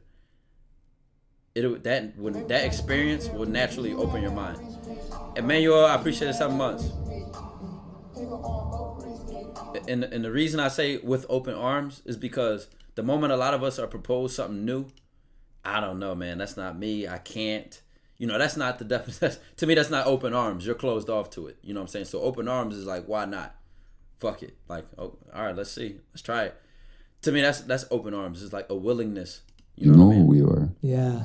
Yeah. Yeah. The problem is not said, I think, unless I'm making this up, but I think they said it, that the problem is not knowing who you are. The problem is thinking that you know who you are. Yeah. Yeah. Yeah. It's incredible, isn't it, that the things that are true safety feel unsafe to the mind. Yeah. And I'm intrigued by that because you've studied the mind, you've studied addiction, you've studied healing, you've studied trauma. Why is it that we seek certainty and stability when you earlier also said that the only time we experience growth is the opposite, when we're vulnerable? Why is it that we're so addicted to things staying the same or things not changing? Like, that seems to be a core human addiction. Well, a therapist once said to me that it has to do with the nature of the mind that you're referring to. A therapist once said to me that if your parents didn't know how to hold you, you develop the mind you hold yourself with. So you find safety in this mind that you created. And so the human mind, the ordinary egoic human mind, is basically a defensive structure. It's, in significant ways, it's a response to pain. That's not all it is, but in significant ways, it's a response to pain. It's afraid of pain, and it's designed to keep you from experiencing pain. So it's worried, and it's anxious, and it's defensive. So what he just basically just inserted, or is added, is that the relationship a person has with certainty and stability and needing it or wanting to have it is actually a response to trauma and shit like that. I mean, I always thought it was argued naturally that humans like comfort and shit like that, and that we have natural fear tactics and things we're afraid of and worried about. And then comes the argument that when a person is courageous or brave, that's like some superhuman shit. Like, that's like, wow, they've triumphed and their strength is so great. When in reality, that can be healthy and quote unquote normal or accepted. Oh yeah, man, go approach it, man. Stop being scared. Like, grow. Like, that could be just normal. Like, oh, you know what? Quit that job, man. Start that business, man. That could be normal. I don't think I hate that notion. It just kind of changes with So when it comes to change and vulnerability, the mind wants to defend against it. And so it comes out of fear, which comes out of childhood experience, where the pain that you had wasn't held. And therefore you develop these mind structures to keep you from experiencing it. And I mean, one of them clearly is addiction. But low-key, that makes sense, chat. Because if your parents constantly encouraged you to fail, constantly encouraged you to compete, I mean, it's. I mean, my assumption is that would make a very confident child who goes for what he wants or what she wants and attacks their life with a sort of conviction. You know what I'm saying? And if you were taught to deal with failure and losing properly or healthy, then you will be able to face it again without being worried about it, and then start to accept it and embrace it. And Keith Richards, the world's most famous former heroin addict, the Rolling Stone guitarist, said about addiction, for example. Yo, I don't know how he started to bring in Keith Richards like that. That was crazy. Clearly is addiction. And Keith Richards, the world's most famous former heroin addict, the Rolling Stone guitarist. I mean, it's true. It's true. It's literally true, but that's so funny to me. Said about addiction, for example, his heroin use, that the contortions you go through just not to be yourself for a few hours. Now, why would somebody not want to be themselves? Because it hurts so much at some point to be yourself. And then a mind comes in and tries to protect you from that pain of being yourself, with its ideas and its beliefs and its certainties and its endless desires. This idea of describing the mind like that, like the mind tries to come in and protect you from being yourself, to me, it makes me think of like a fucking, like, it almost makes me visualize feeling the moment where you're ready to get defensive, you're ready to react, and then telling yourself, nah, just let it be. And then continue to be authentic or continue to say what you're about to say. Because earlier, Chad, I know we talked about how when you bite your tongue or beat around the bush, and it's a you're feeling like two things at once. One thing is like you know what you want to say, and then at the same time you're also feeling the fear of saying it. You're also feeling, the comfort of not saying it and avoiding it, but you're also feeling the uncomfortness or the discomfort of like holding it in. So you're feeling like all these different things at once. And if you just you just told yourself like, fuck it, let it rip. Like, let it go. Like, all right, allow yourself to be yourself. Then it would just like release all of that. I don't know which. I guess it's easier said than done. Artificial needs, and it's afraid to let go. Because if I let go, I'll be a helpless child again. So the mind largely is a defensive structure, and then often will react that way. That defensive structure obviously sets us up for so much. What is happening inside that makes two people react completely differently to the same thing? Right? You could have a parent that's a drug addict and one of the children goes, I'm never going to have drugs ever again because I saw what it did to my parents. And the other person actually imitates the behavior and goes down the same path. What have you found or seen that at a young age creates that different journey? Well, the first thing to say is that no two children have the same two parents, and no two children have the same childhoods, even though they grew up in the same biological family. Because first of all, one of them came along at a different time, so they had a different set of experiences. There's the birth order, that affects how children experience the parents. Then there's degrees of sensitivities. So some people are born more sensitive than others. Sensitive, again, comes from the Latin word sensire, to feel.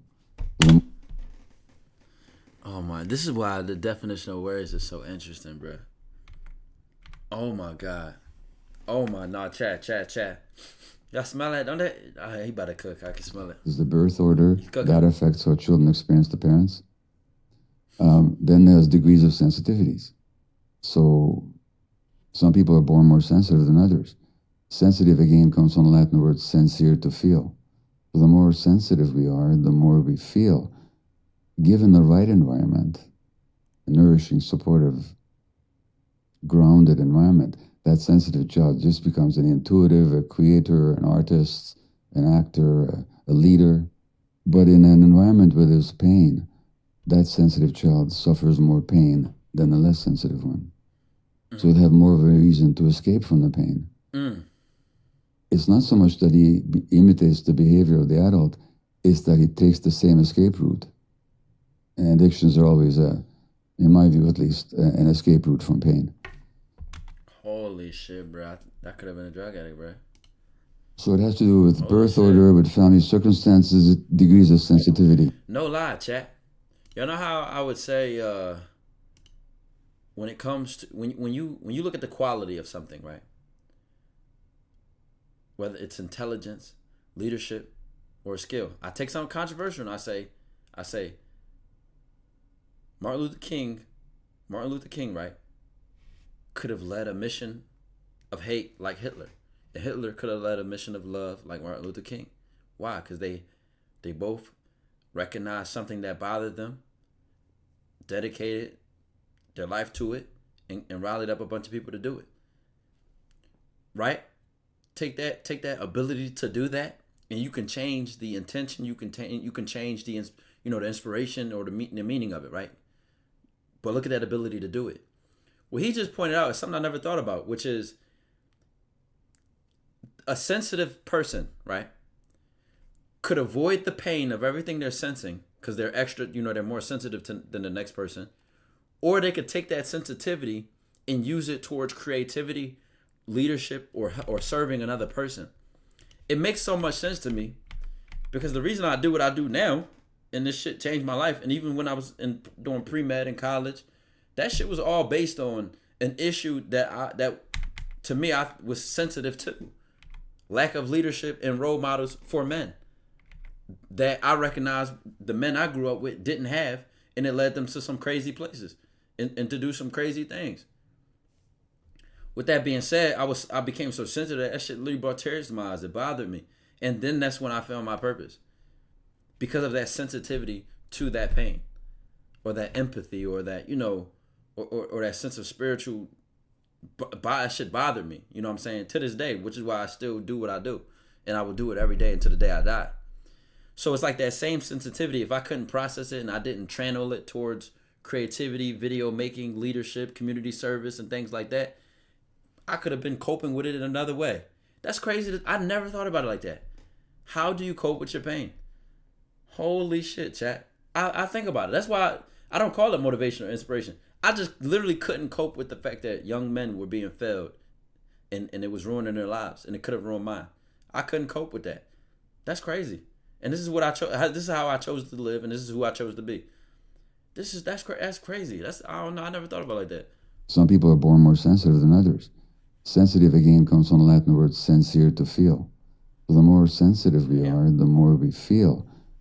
Given the right environment, a nourishing, supportive, grounded environment, that sensitive child just becomes an intuitive, a creator, an artist, an actor, a leader. But or both. In an environment where there's pain, that sensitive child suffers more pain than the less sensitive one. So they'll have more of a reason to escape. You look at why so many artists have drug problems or have struggled with substance abuse, but at the same time created some of the most moving art, chat. Ain't that interesting? Like, if they're not creating and expressing what they're very sensitive to, and they get so sensitive to it that they can express it in so many ways that moves us, at the same time they have to cope with it when they're not expressing it. Damn, that's crazy, chat. That's crazy. Your favorite artist is so sensitive that they had to create a song. And if they didn't, then they had to cope with it another way that it might have been a substance. That shit adds up. Chat, am I tripping or just the math? The math is mathing, bro. It's mathing, bro. Escape from the pain. It's not so much that he imitates the behavior of the adult, it's that he takes the same escape route. So really, their creative, their art form, whatever they're doing, is an escape route, just as much as they are addicted to drugs. Now, I don't know what happens where, I think I'm one of these examples because I don't have no substance abuse in my life. I think, I'm blessed for that, but I don't know how they can get to a point. Maybe it's because the substance comes before they do art.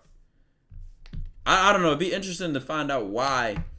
Or no. You know what, chat? Reading Miles Davis' autobiography, right? Y'all might not know who Miles Davis is. A jazz player. Actually, it just clicked. It all just clicked, chat.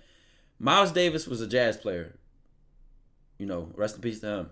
One of the most influential jazz players of all time. Played with a lot of artists you can name, right? He was very obsessed with music, right? Didn't do no drugs, didn't drink or nothing like that. Ended up developing alcohol addiction, and a heroin addiction at one point in time, and sex addiction, other things like that. And he talked about how he had an addictive personality. So the same way he was obsessive with his music and addicted to the music and got so deep into it, he got deep into drugs and sex and things like that. And to me, where I made that question, like, okay, the artist says both. Like, they're trying to cope with that sensitivity through creating, and they're trying to cope with that sensitivity through the substance. That sensitivity is always there. So when I look at Miles Davis, and he was deep into music and how sensitive he was to the world and defensive he was and whatever, and then the drug just worked because he had that sensitivity. I think it makes sense. I think it makes sense. Like, they can choose that. It'll always be there. The affinity or the ability to get addicted is always there. So maybe I have the ability to be a crazy drug addict, bruh. Maybe I do. Fortunately, I've seen a lot in my personal life with drug addiction that has turned me off to it completely. Thank God. But that's why I've stayed away from that shit in so many ways, But damn, I can't lie, bro. I did have that epiphany that a lot of people that I don't judge people when they have a substance abuse, because I've noticed the same thing. Just by being sensitive to people and their issues, I noticed the same thing. Nope. You don't just have a person who, I just want to pick up this drug, bro. I be doing this shit every day for no reason. Like, drugs can be physically addictive, but 9 out of 10, if you are trying to judge a drug addict as a person who you feel as you would judge yourself as normal, guess what? They were normal too, and then some shit fucked them up, and then they found themselves in a strange place, and then they started doing some strange things, and then next thing you know, there's an addiction. Like, it just happens like that. Maybe they made a bad decision one place. Maybe they had a bad household. I'm telling you, shit just be happening like that, bro. And then the person be in a circumstance of like, whoa, I have an addiction. Whoa, I wasted a year of my life. And when you listen to people's stories and actually get to understand people, yes, that happens like that, bro. I'm from Philly. We have Kensington Beach. You go down there. The drug addicts have so many skills. These motherfuckers do cartwheels, backflips. They play instruments. They can sing. They could write. They be smart as fuck. You be like, yo, why are you on this block in Philly on a drug? You're not even from Philly. You from somewhere miles away. They have middle income. They have high income households. They had tutoring growing up, 2-parent house. They had it all. They might even be a fucking trust fund baby. And you be like, yo, what the fuck? Like, what are you doing right here, bro? You fucked up, for real. And then you find out why. You know what I'm saying? Like, it make more sense when you understand people, bro. You open your ear a little bit. And addictions are always, in my view at least, an escape route from pain. So it has to do with birth order, with family circumstances, degrees of sensitivity. Having said that, the other child who doesn't become an addict hasn't necessarily escaped. They just may have developed different coping mechanisms.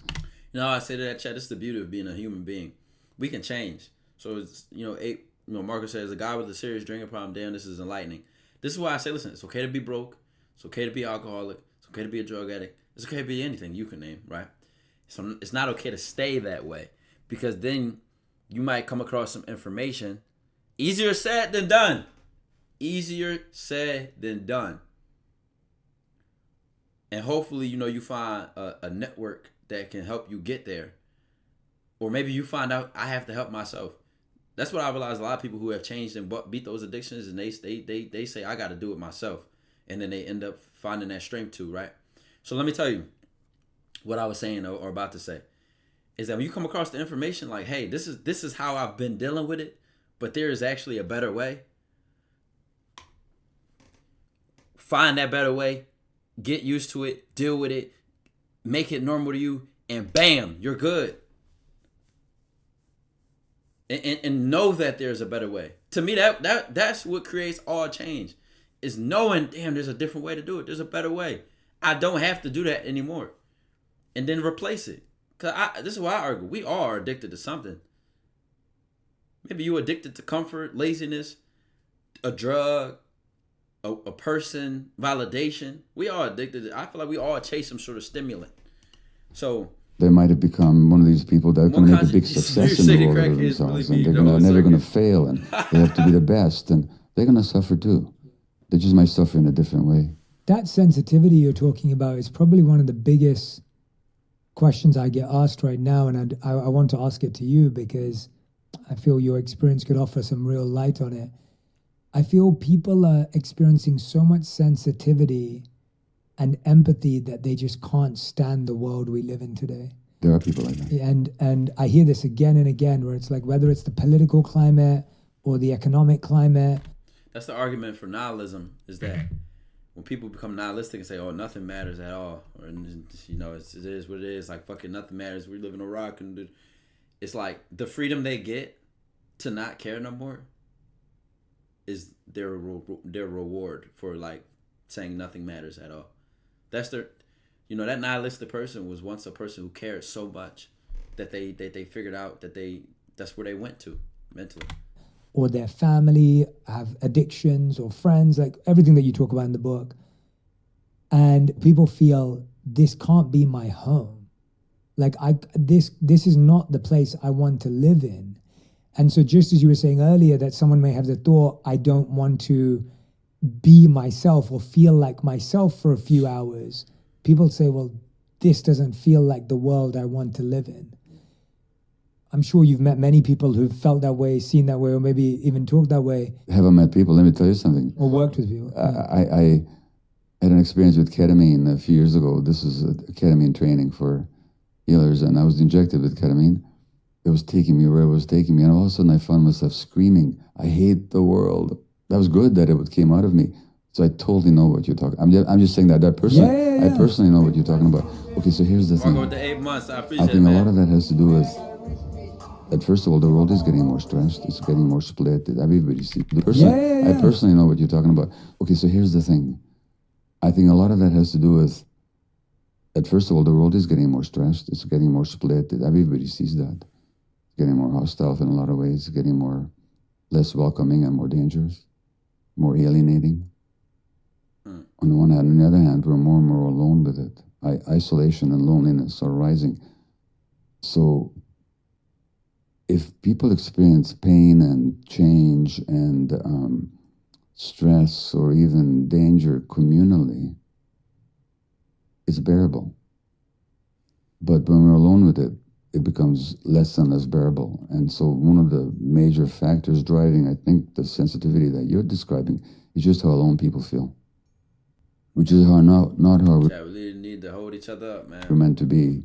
So that the capitalist values of aggressive, individualistic, ruthless greed and competition against everybody else, that doesn't reflect human needs or even human nature, not as we evolved. But the more the world gets that way, and the more isolated we become, the more vulnerable we are to be hurt by the world that we live in. And I think that's what people are talking about.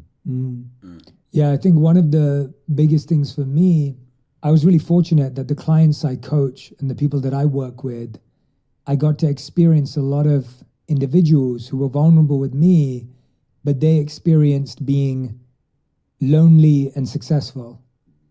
And lonely success didn't bring happiness. And I know that one thing that me and my wife are always talking about, especially because we're in a country where we don't have any family, we had to start from scratch in our friendship, work, and everything was... I heard you say in a podcast how important family is to your wife, for example. For my wife, it's huge. Like, her personal family is like everything to her. Like, that's her greatest value.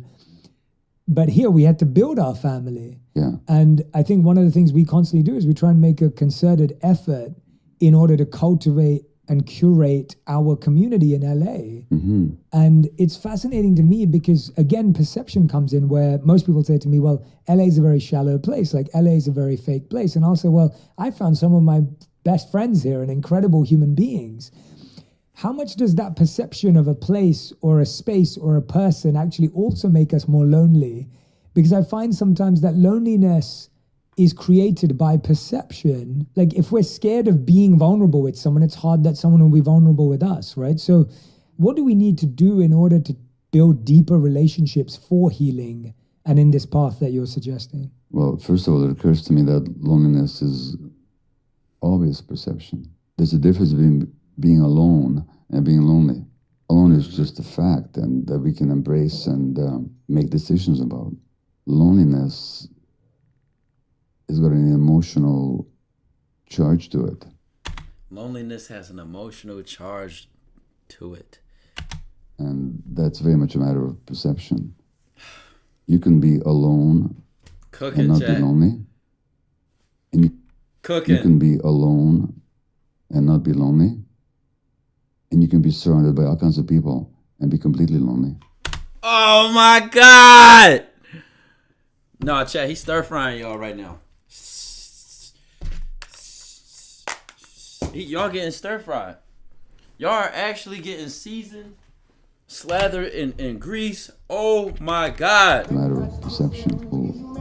Notified with the 3 months. I appreciate it, man. Charge to it. And that's very much a matter of Yo, he needs to lower his voice. Why is he yelling, chat? Yeah, he's an expert. perception. You can be alone and not be lonely. And you can be surrounded by all kinds of people and be completely lonely. So that depends, how open am I? How vulnerable am I really willing to be? What defenses have I erected around myself to protect myself that keeps me from really contacting other people? So I think we unwittingly generate loneliness. There's also something else that happens, and you referred to this earlier. You talked about elders. So in our society, we don't talk about elders. We talk about the elderly. It's not the same. In our society that defines people so much in terms of their economic value, we tend to discard people that are not perceived as having economic value either as producers or consumers. So this society generates a lot of loneliness just because it's materialistic values. And in other functioning cultures, elders are... Niggas will post happy birthday young boy before they post their grandma, nigga. Oh my God. Drake just dropped. Man, you ain't text your uncle in 3 weeks, gang.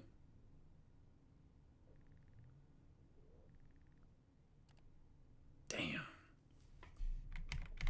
I need to hear that again, chat. elders. We talk about the elderly.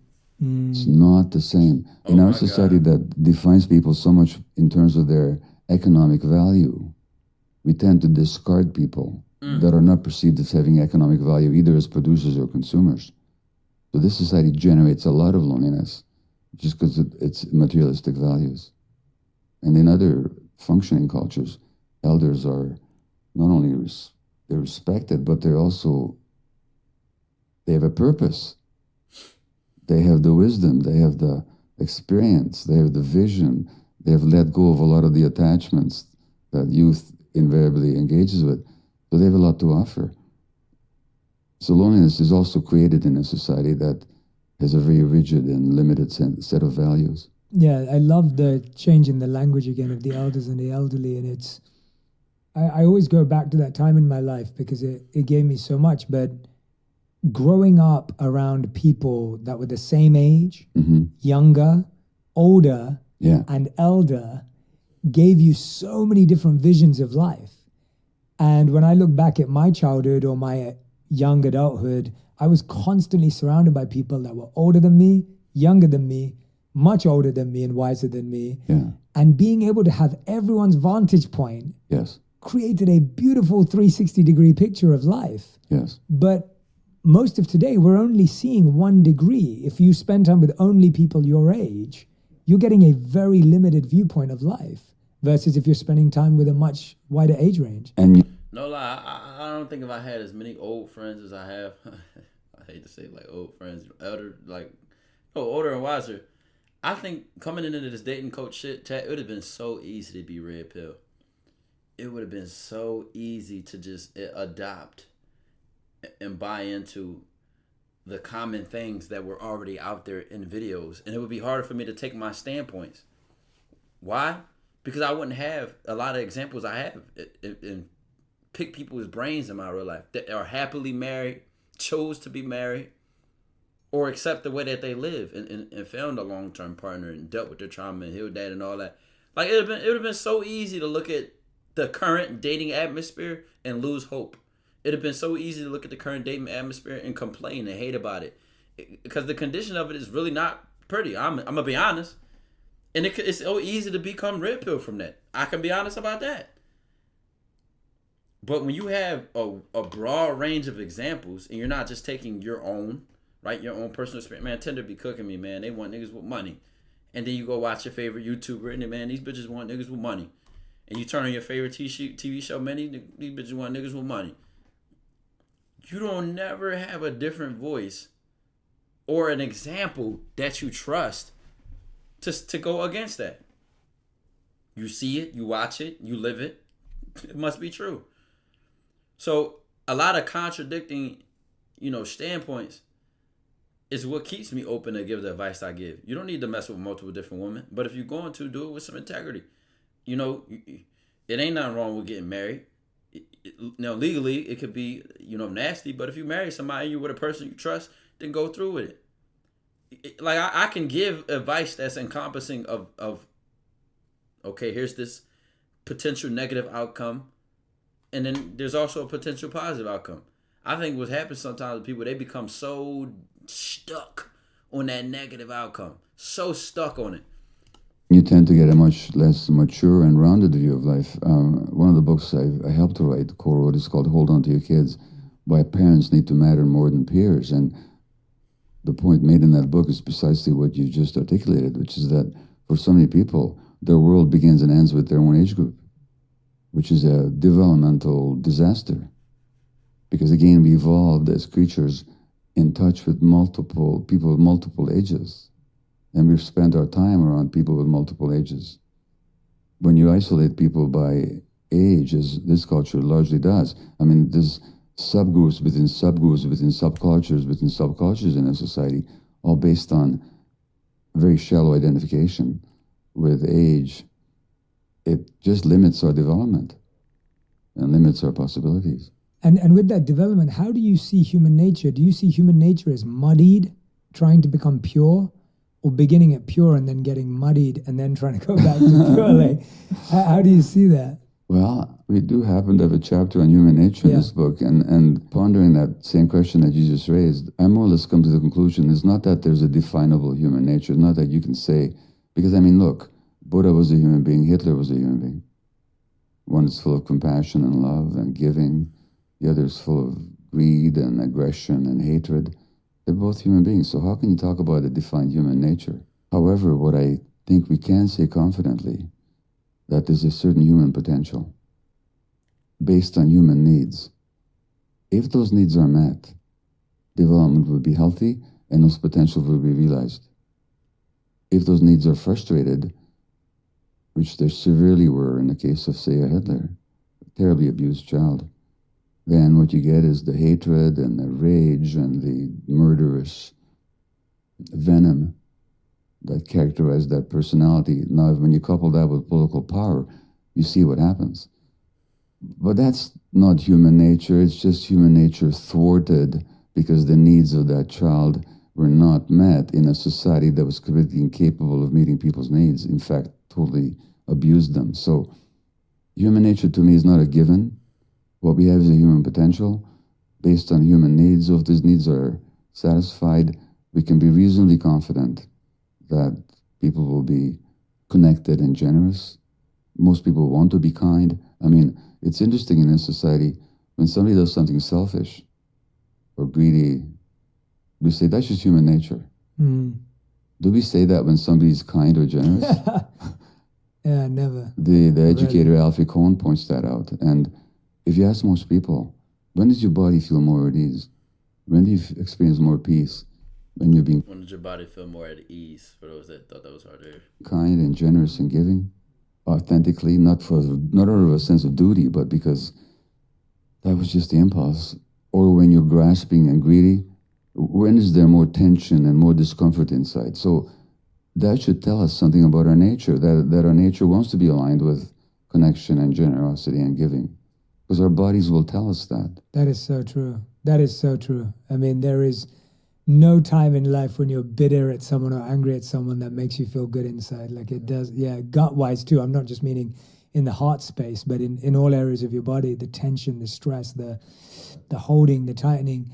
But like we were talking about earlier, society's set up in a way for false identification and divisive identification, whether it be two sets of soccer fans who now hate each other or rioting, or whether it be, political parties, or whether it be businesses at war with each other, right? Like everything's set up in a way to get you to identify with something in order for you to be against something.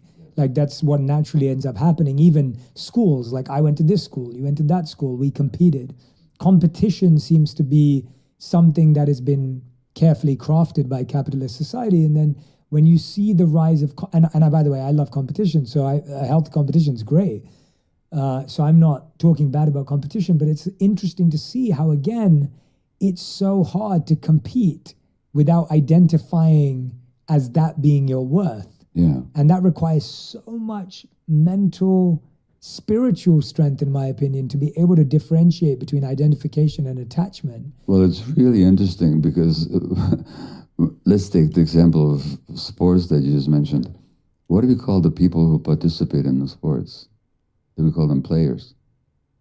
What do we call the process that they're engaged in? We call it a game. But we don't treat it like players. We don't treat it like a game. Because real games and real play has no agenda. There's competition in the process and you want to do your best. But in the end, it doesn't matter. It's for the process and for the joy of it. That's genuine play. Well, when you think about these multi-billion-dollar sports industries and the strategy and the hype that goes into, these are not players anymore. These are warriors, almost as if they're engaged in some kind of a battle. And winning and losing becomes everything. Like the famous Vince Lombardi, winning is not the only thing, it's the only thing. Well, that's not true, people. That's true for the purposes of playing, as long as you recognize that you're only playing, as long as you don't confuse the game with life itself. But once it becomes a business and becomes cutthroat, that confusion is really prevalent. And people take it so seriously. So when you think about it, like you have these terrible conflicts in the world, like the war in the Ukraine right now. The average person, how much time are they induced to spend thinking about those large issues? Or say about climate change, that only the blindest of the blind or the wickedest of the wickedest can at this point deny as a reality. But how much of our life do we spend actually pondering and engaging with these larger issues compared with analyzing which quarterback should have played in which quarter of which particular NFL game, so that these so-called games and these so-called players have assumed a far larger importance in our lives, whereas the real things we tend to ignore. You've just sparked something for me that I was blown away by this experience. I recently went to Rwanda. And it's so funny because I know the memes, like this is a more mature form of like, let's talk about the political and economic state of the I went there with Ellen DeGeneres in collaboration with the Diane Fossey Fund. When you going over stats of your favorite player and this nigga talking about Ukraine, like, come on, bro, like, grow up, bro. I just know there's people out there like that, bro. He's opened up a gorilla sanctuary and a conservation center. Like, yes. Literally. And we went there to trek with the gorillas, learn about Rwanda. And I had never been to Rwanda before. I didn't know if I would have visited if it wasn't for her. And the biggest thing I took away, obviously trekking with gorillas and being in nature with a form of life that has no interest in us, but we're totally fascinated by them, was an incredible experience. And I'll talk about that separately. But the reason I brought it up here is I also took time to go to the Genocide Memorial Museum. Yes. And it was fascinating for me to learn that it's been around 20 years, from what I remember, 1/10 of the population of the country, so like 1 million people, out of like 10 million people, died in the genocide, were killed in the genocide. Yeah. And most of the people who live there today, it was their parents, it was their ancestors that did this just 20 years ago, which is not a long time at all. And I met some of the survivors. I sat with them in the museum. I talked to them. We talked to the locals. We talked to people that were helping us with our travel and arrangements and the hotels we stayed at. And it fascinated me that the people were so healed. Mm-hmm. Like there was such a genuine, sincere conversation that they've now let go of this two-tribe culture. They've let go of the names, the identification, that they're living by a principle they call Ubuntu. I am because you are, I believe, or you are because I am. Like that's, I'll get that right. But Ubuntu is the talking about word South that they Africa? use, and Wait, it was so what's the location you special. said, I Jack? was totally. I'm curious to ask, did you delve into what allowed them to do that? They said a lot of it came through the leadership. Like they said that was how alright. they were being led. All right, I knew it was Africa. I'm like, I heard that before. I heard of Ubuntu.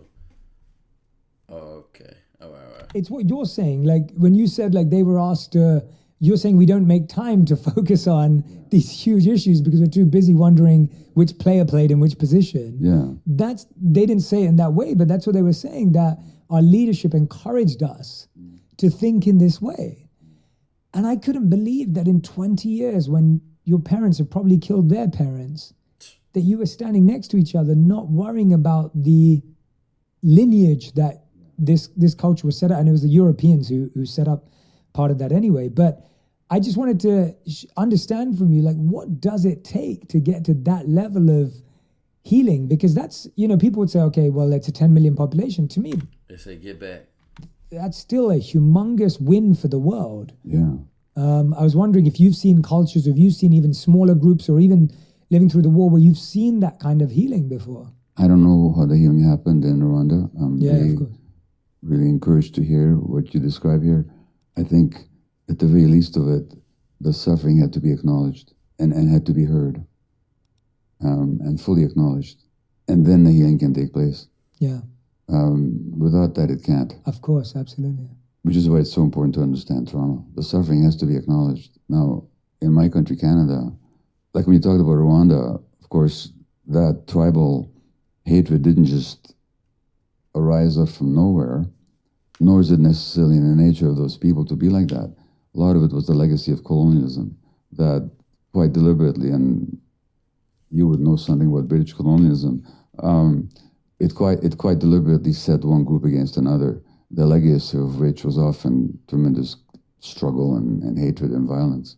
In Canada, as in the United States, the legacy of colonialism fell more particularly on our indigenous peoples, so that to this day, they suffer so much. The addiction rate is much higher amongst them. 50% of the women in jail in my country are indigenous people. Wow. They make up 5% of the population. Wow. An indigenous woman has 6 times the rate of rheumatoid arthritis. They never used to have rheumatoid arthritis prior to colonization. There's been some apologies in Canadian history, but there's been not sufficient acknowledgement of what actually happened and what continues to happen. And I'm saying that an essential condition for that healing would have to be acknowledgement.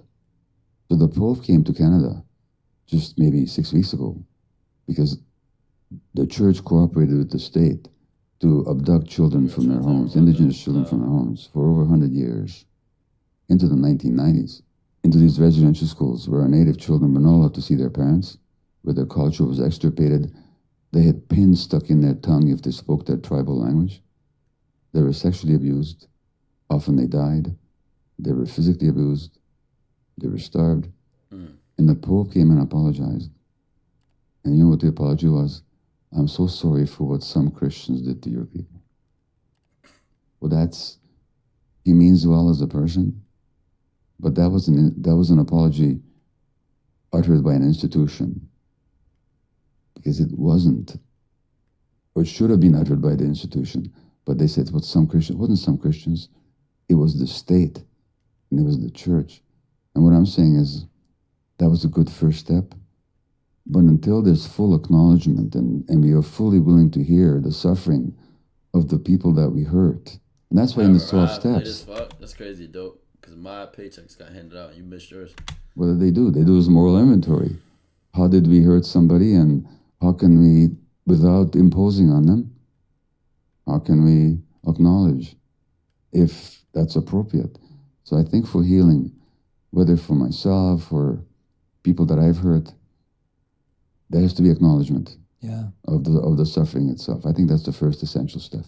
The challenge we have, though, right, in society is that I fully agree with you, but for most people, we will never get the apology we deserve because, again, we live in an unhealed environment where people are not coming out of the woodwork and saying, I'm so sorry for what happened.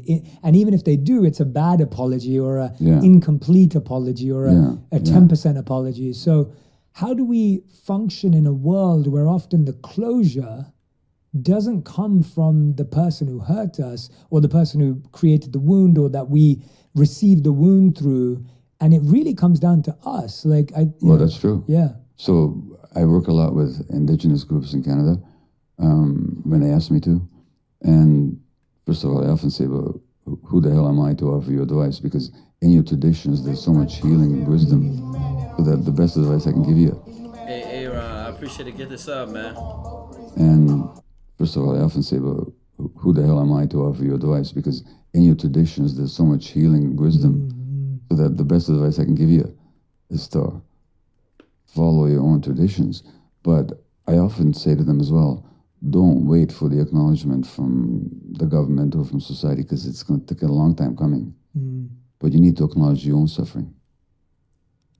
You need to acknowledge your own pain. And then there's so many rituals, there's so many traditions, the dance and the chanting and the drumming and the sweat lodges and the sun dancing and the going back to the land and the wisdom circles and the restorative justice. There's so much wisdom. So what I'm saying to people is acknowledge your own suffering, but to look to the wisdom within, to want to healing. And it's there. That wisdom to heal is inside cultures, inside peoples, and inside individuals as well. So we both have to acknowledge the suffering and not get stuck on it. Yeah. But then to look for the healing capacity within. Yeah. And you certainly can't wait for the world to...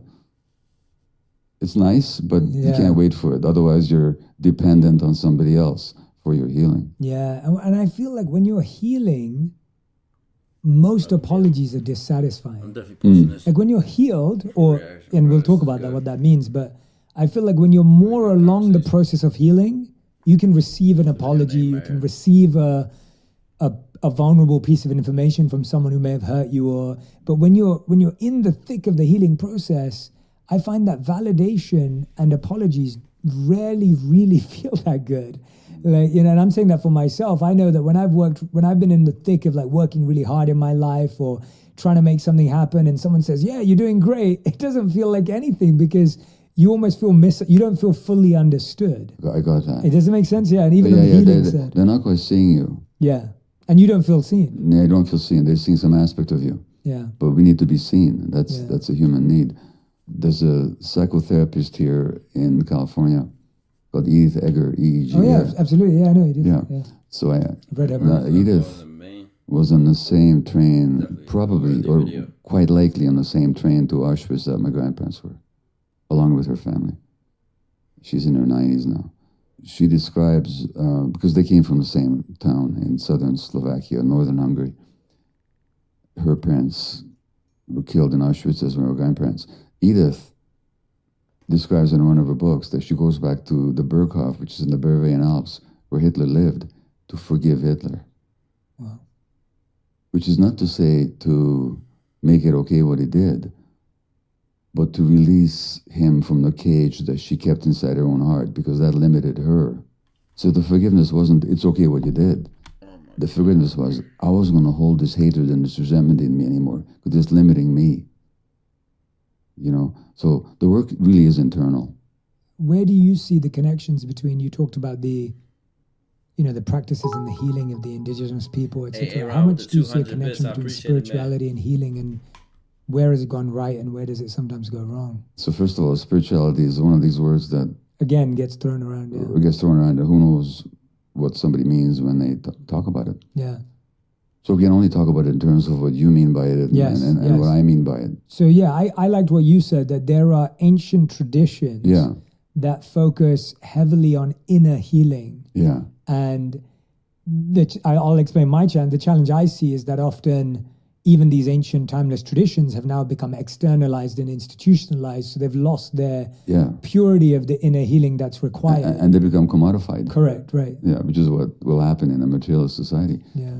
I spent time... Oh my God, bro, I made that exact video 2 years ago.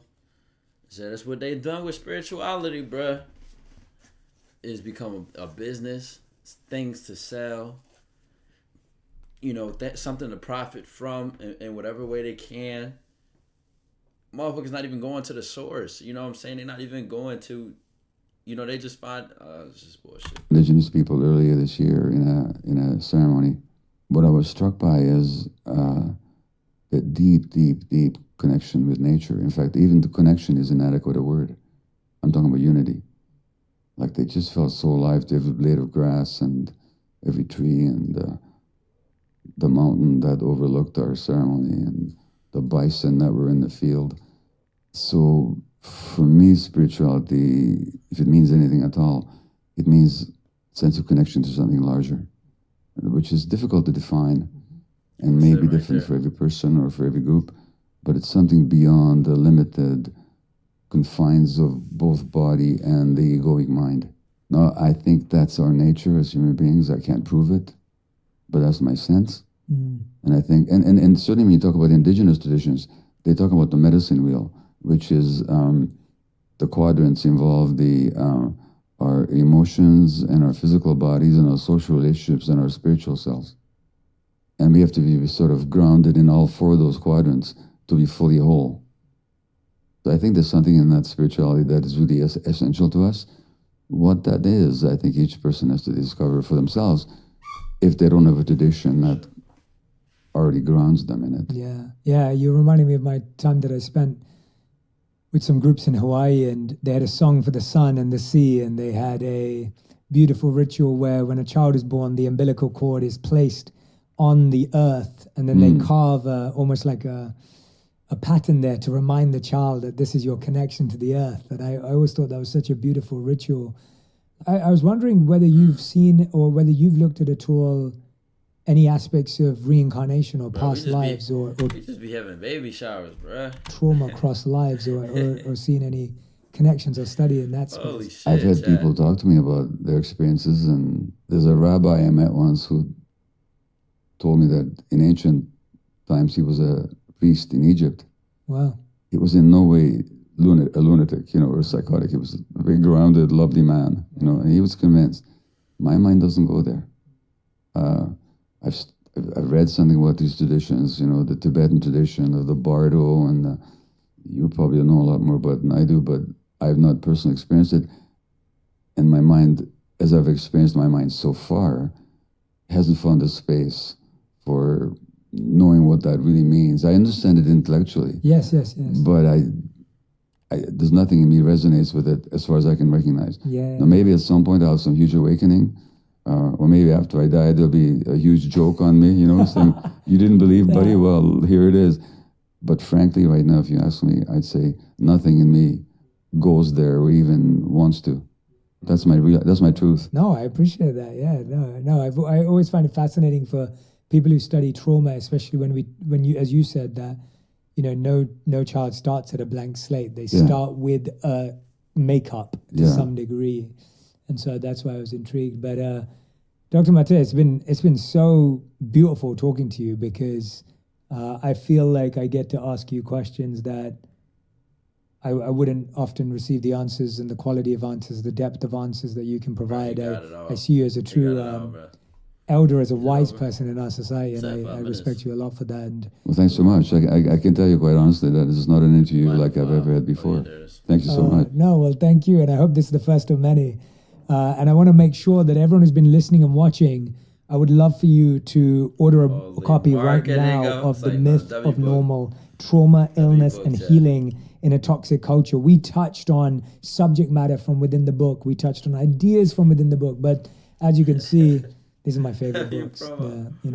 It's a real deep study book. Please go grab a copy. I could not recommend this more. I will be posting from the book as I read more deeply through it as well on my Instagram. So if you want to see my notes or takeaways, then they'll be there as well. And please follow Dr. Mate on Instagram as well. We will put the links in the show notes. Follow him, share all the insights that you got from this. If there was something that stood out, there were so many beautiful descriptions of words, definitions, clarity between ideas that I think have just words that we use every day and we don't know what they mean. So if something My camera may be blocking it, but I'm like, bro, you just asked for the name of the book with the name of the book right in his hand. Shout out to you. Tag me and Dr. Mate on Instagram, on Twitter, on TikTok. Let us know what you've learned and what you've taken away. And I promise you that this will be a great investment this year. Dr. Mate, is there anything that I haven't asked you before we ask you the final 5, which are our fast 5 questions? Is there anything you'd like to share that I haven't given you an opportunity? Honest to God, I can't think of anything that you haven't asked. I love it. Okay, well, these are 5 questions that have to be answered in 1 word to 1 sentence maximum. So you have like a very tight, like almost think of like Twitter. These are your final 5. The first question is, what is the best advice you've ever received on healing or trauma? Authenticity. Expand. I'm going to ask you to expand because I want to hear now. Be yourself, you know. When I was a very confused young man and I was acting out all over the place, I had an aunt who herself was a very traumatized person. She was an Auschwitz survivor, and she came back weighing 80 pounds. She was an ophthalmologist. And she saw me being inauthentic, and she sent me this passage from Hamlet, that famous phrase, unto yourself be true, and it follows us night to day that then thou canst be false to any man. So be true to yourself. Without going to the details, that poor aunt of mine couldn't be true to herself because of the nature of this culture. But that advice has always stayed with me. Yeah. So authenticity has been a major theme in my life. It's amazing. I love that. That's a great answer. Okay. Question number 2. What's the worst advice you've ever heard or received around trauma and healing? Is it okay if nothing comes up for me? Yeah, if you've never heard any bad advice, that's good. What is something that you once valued that you no longer value? This is almost true. What other people think of me. Yeah.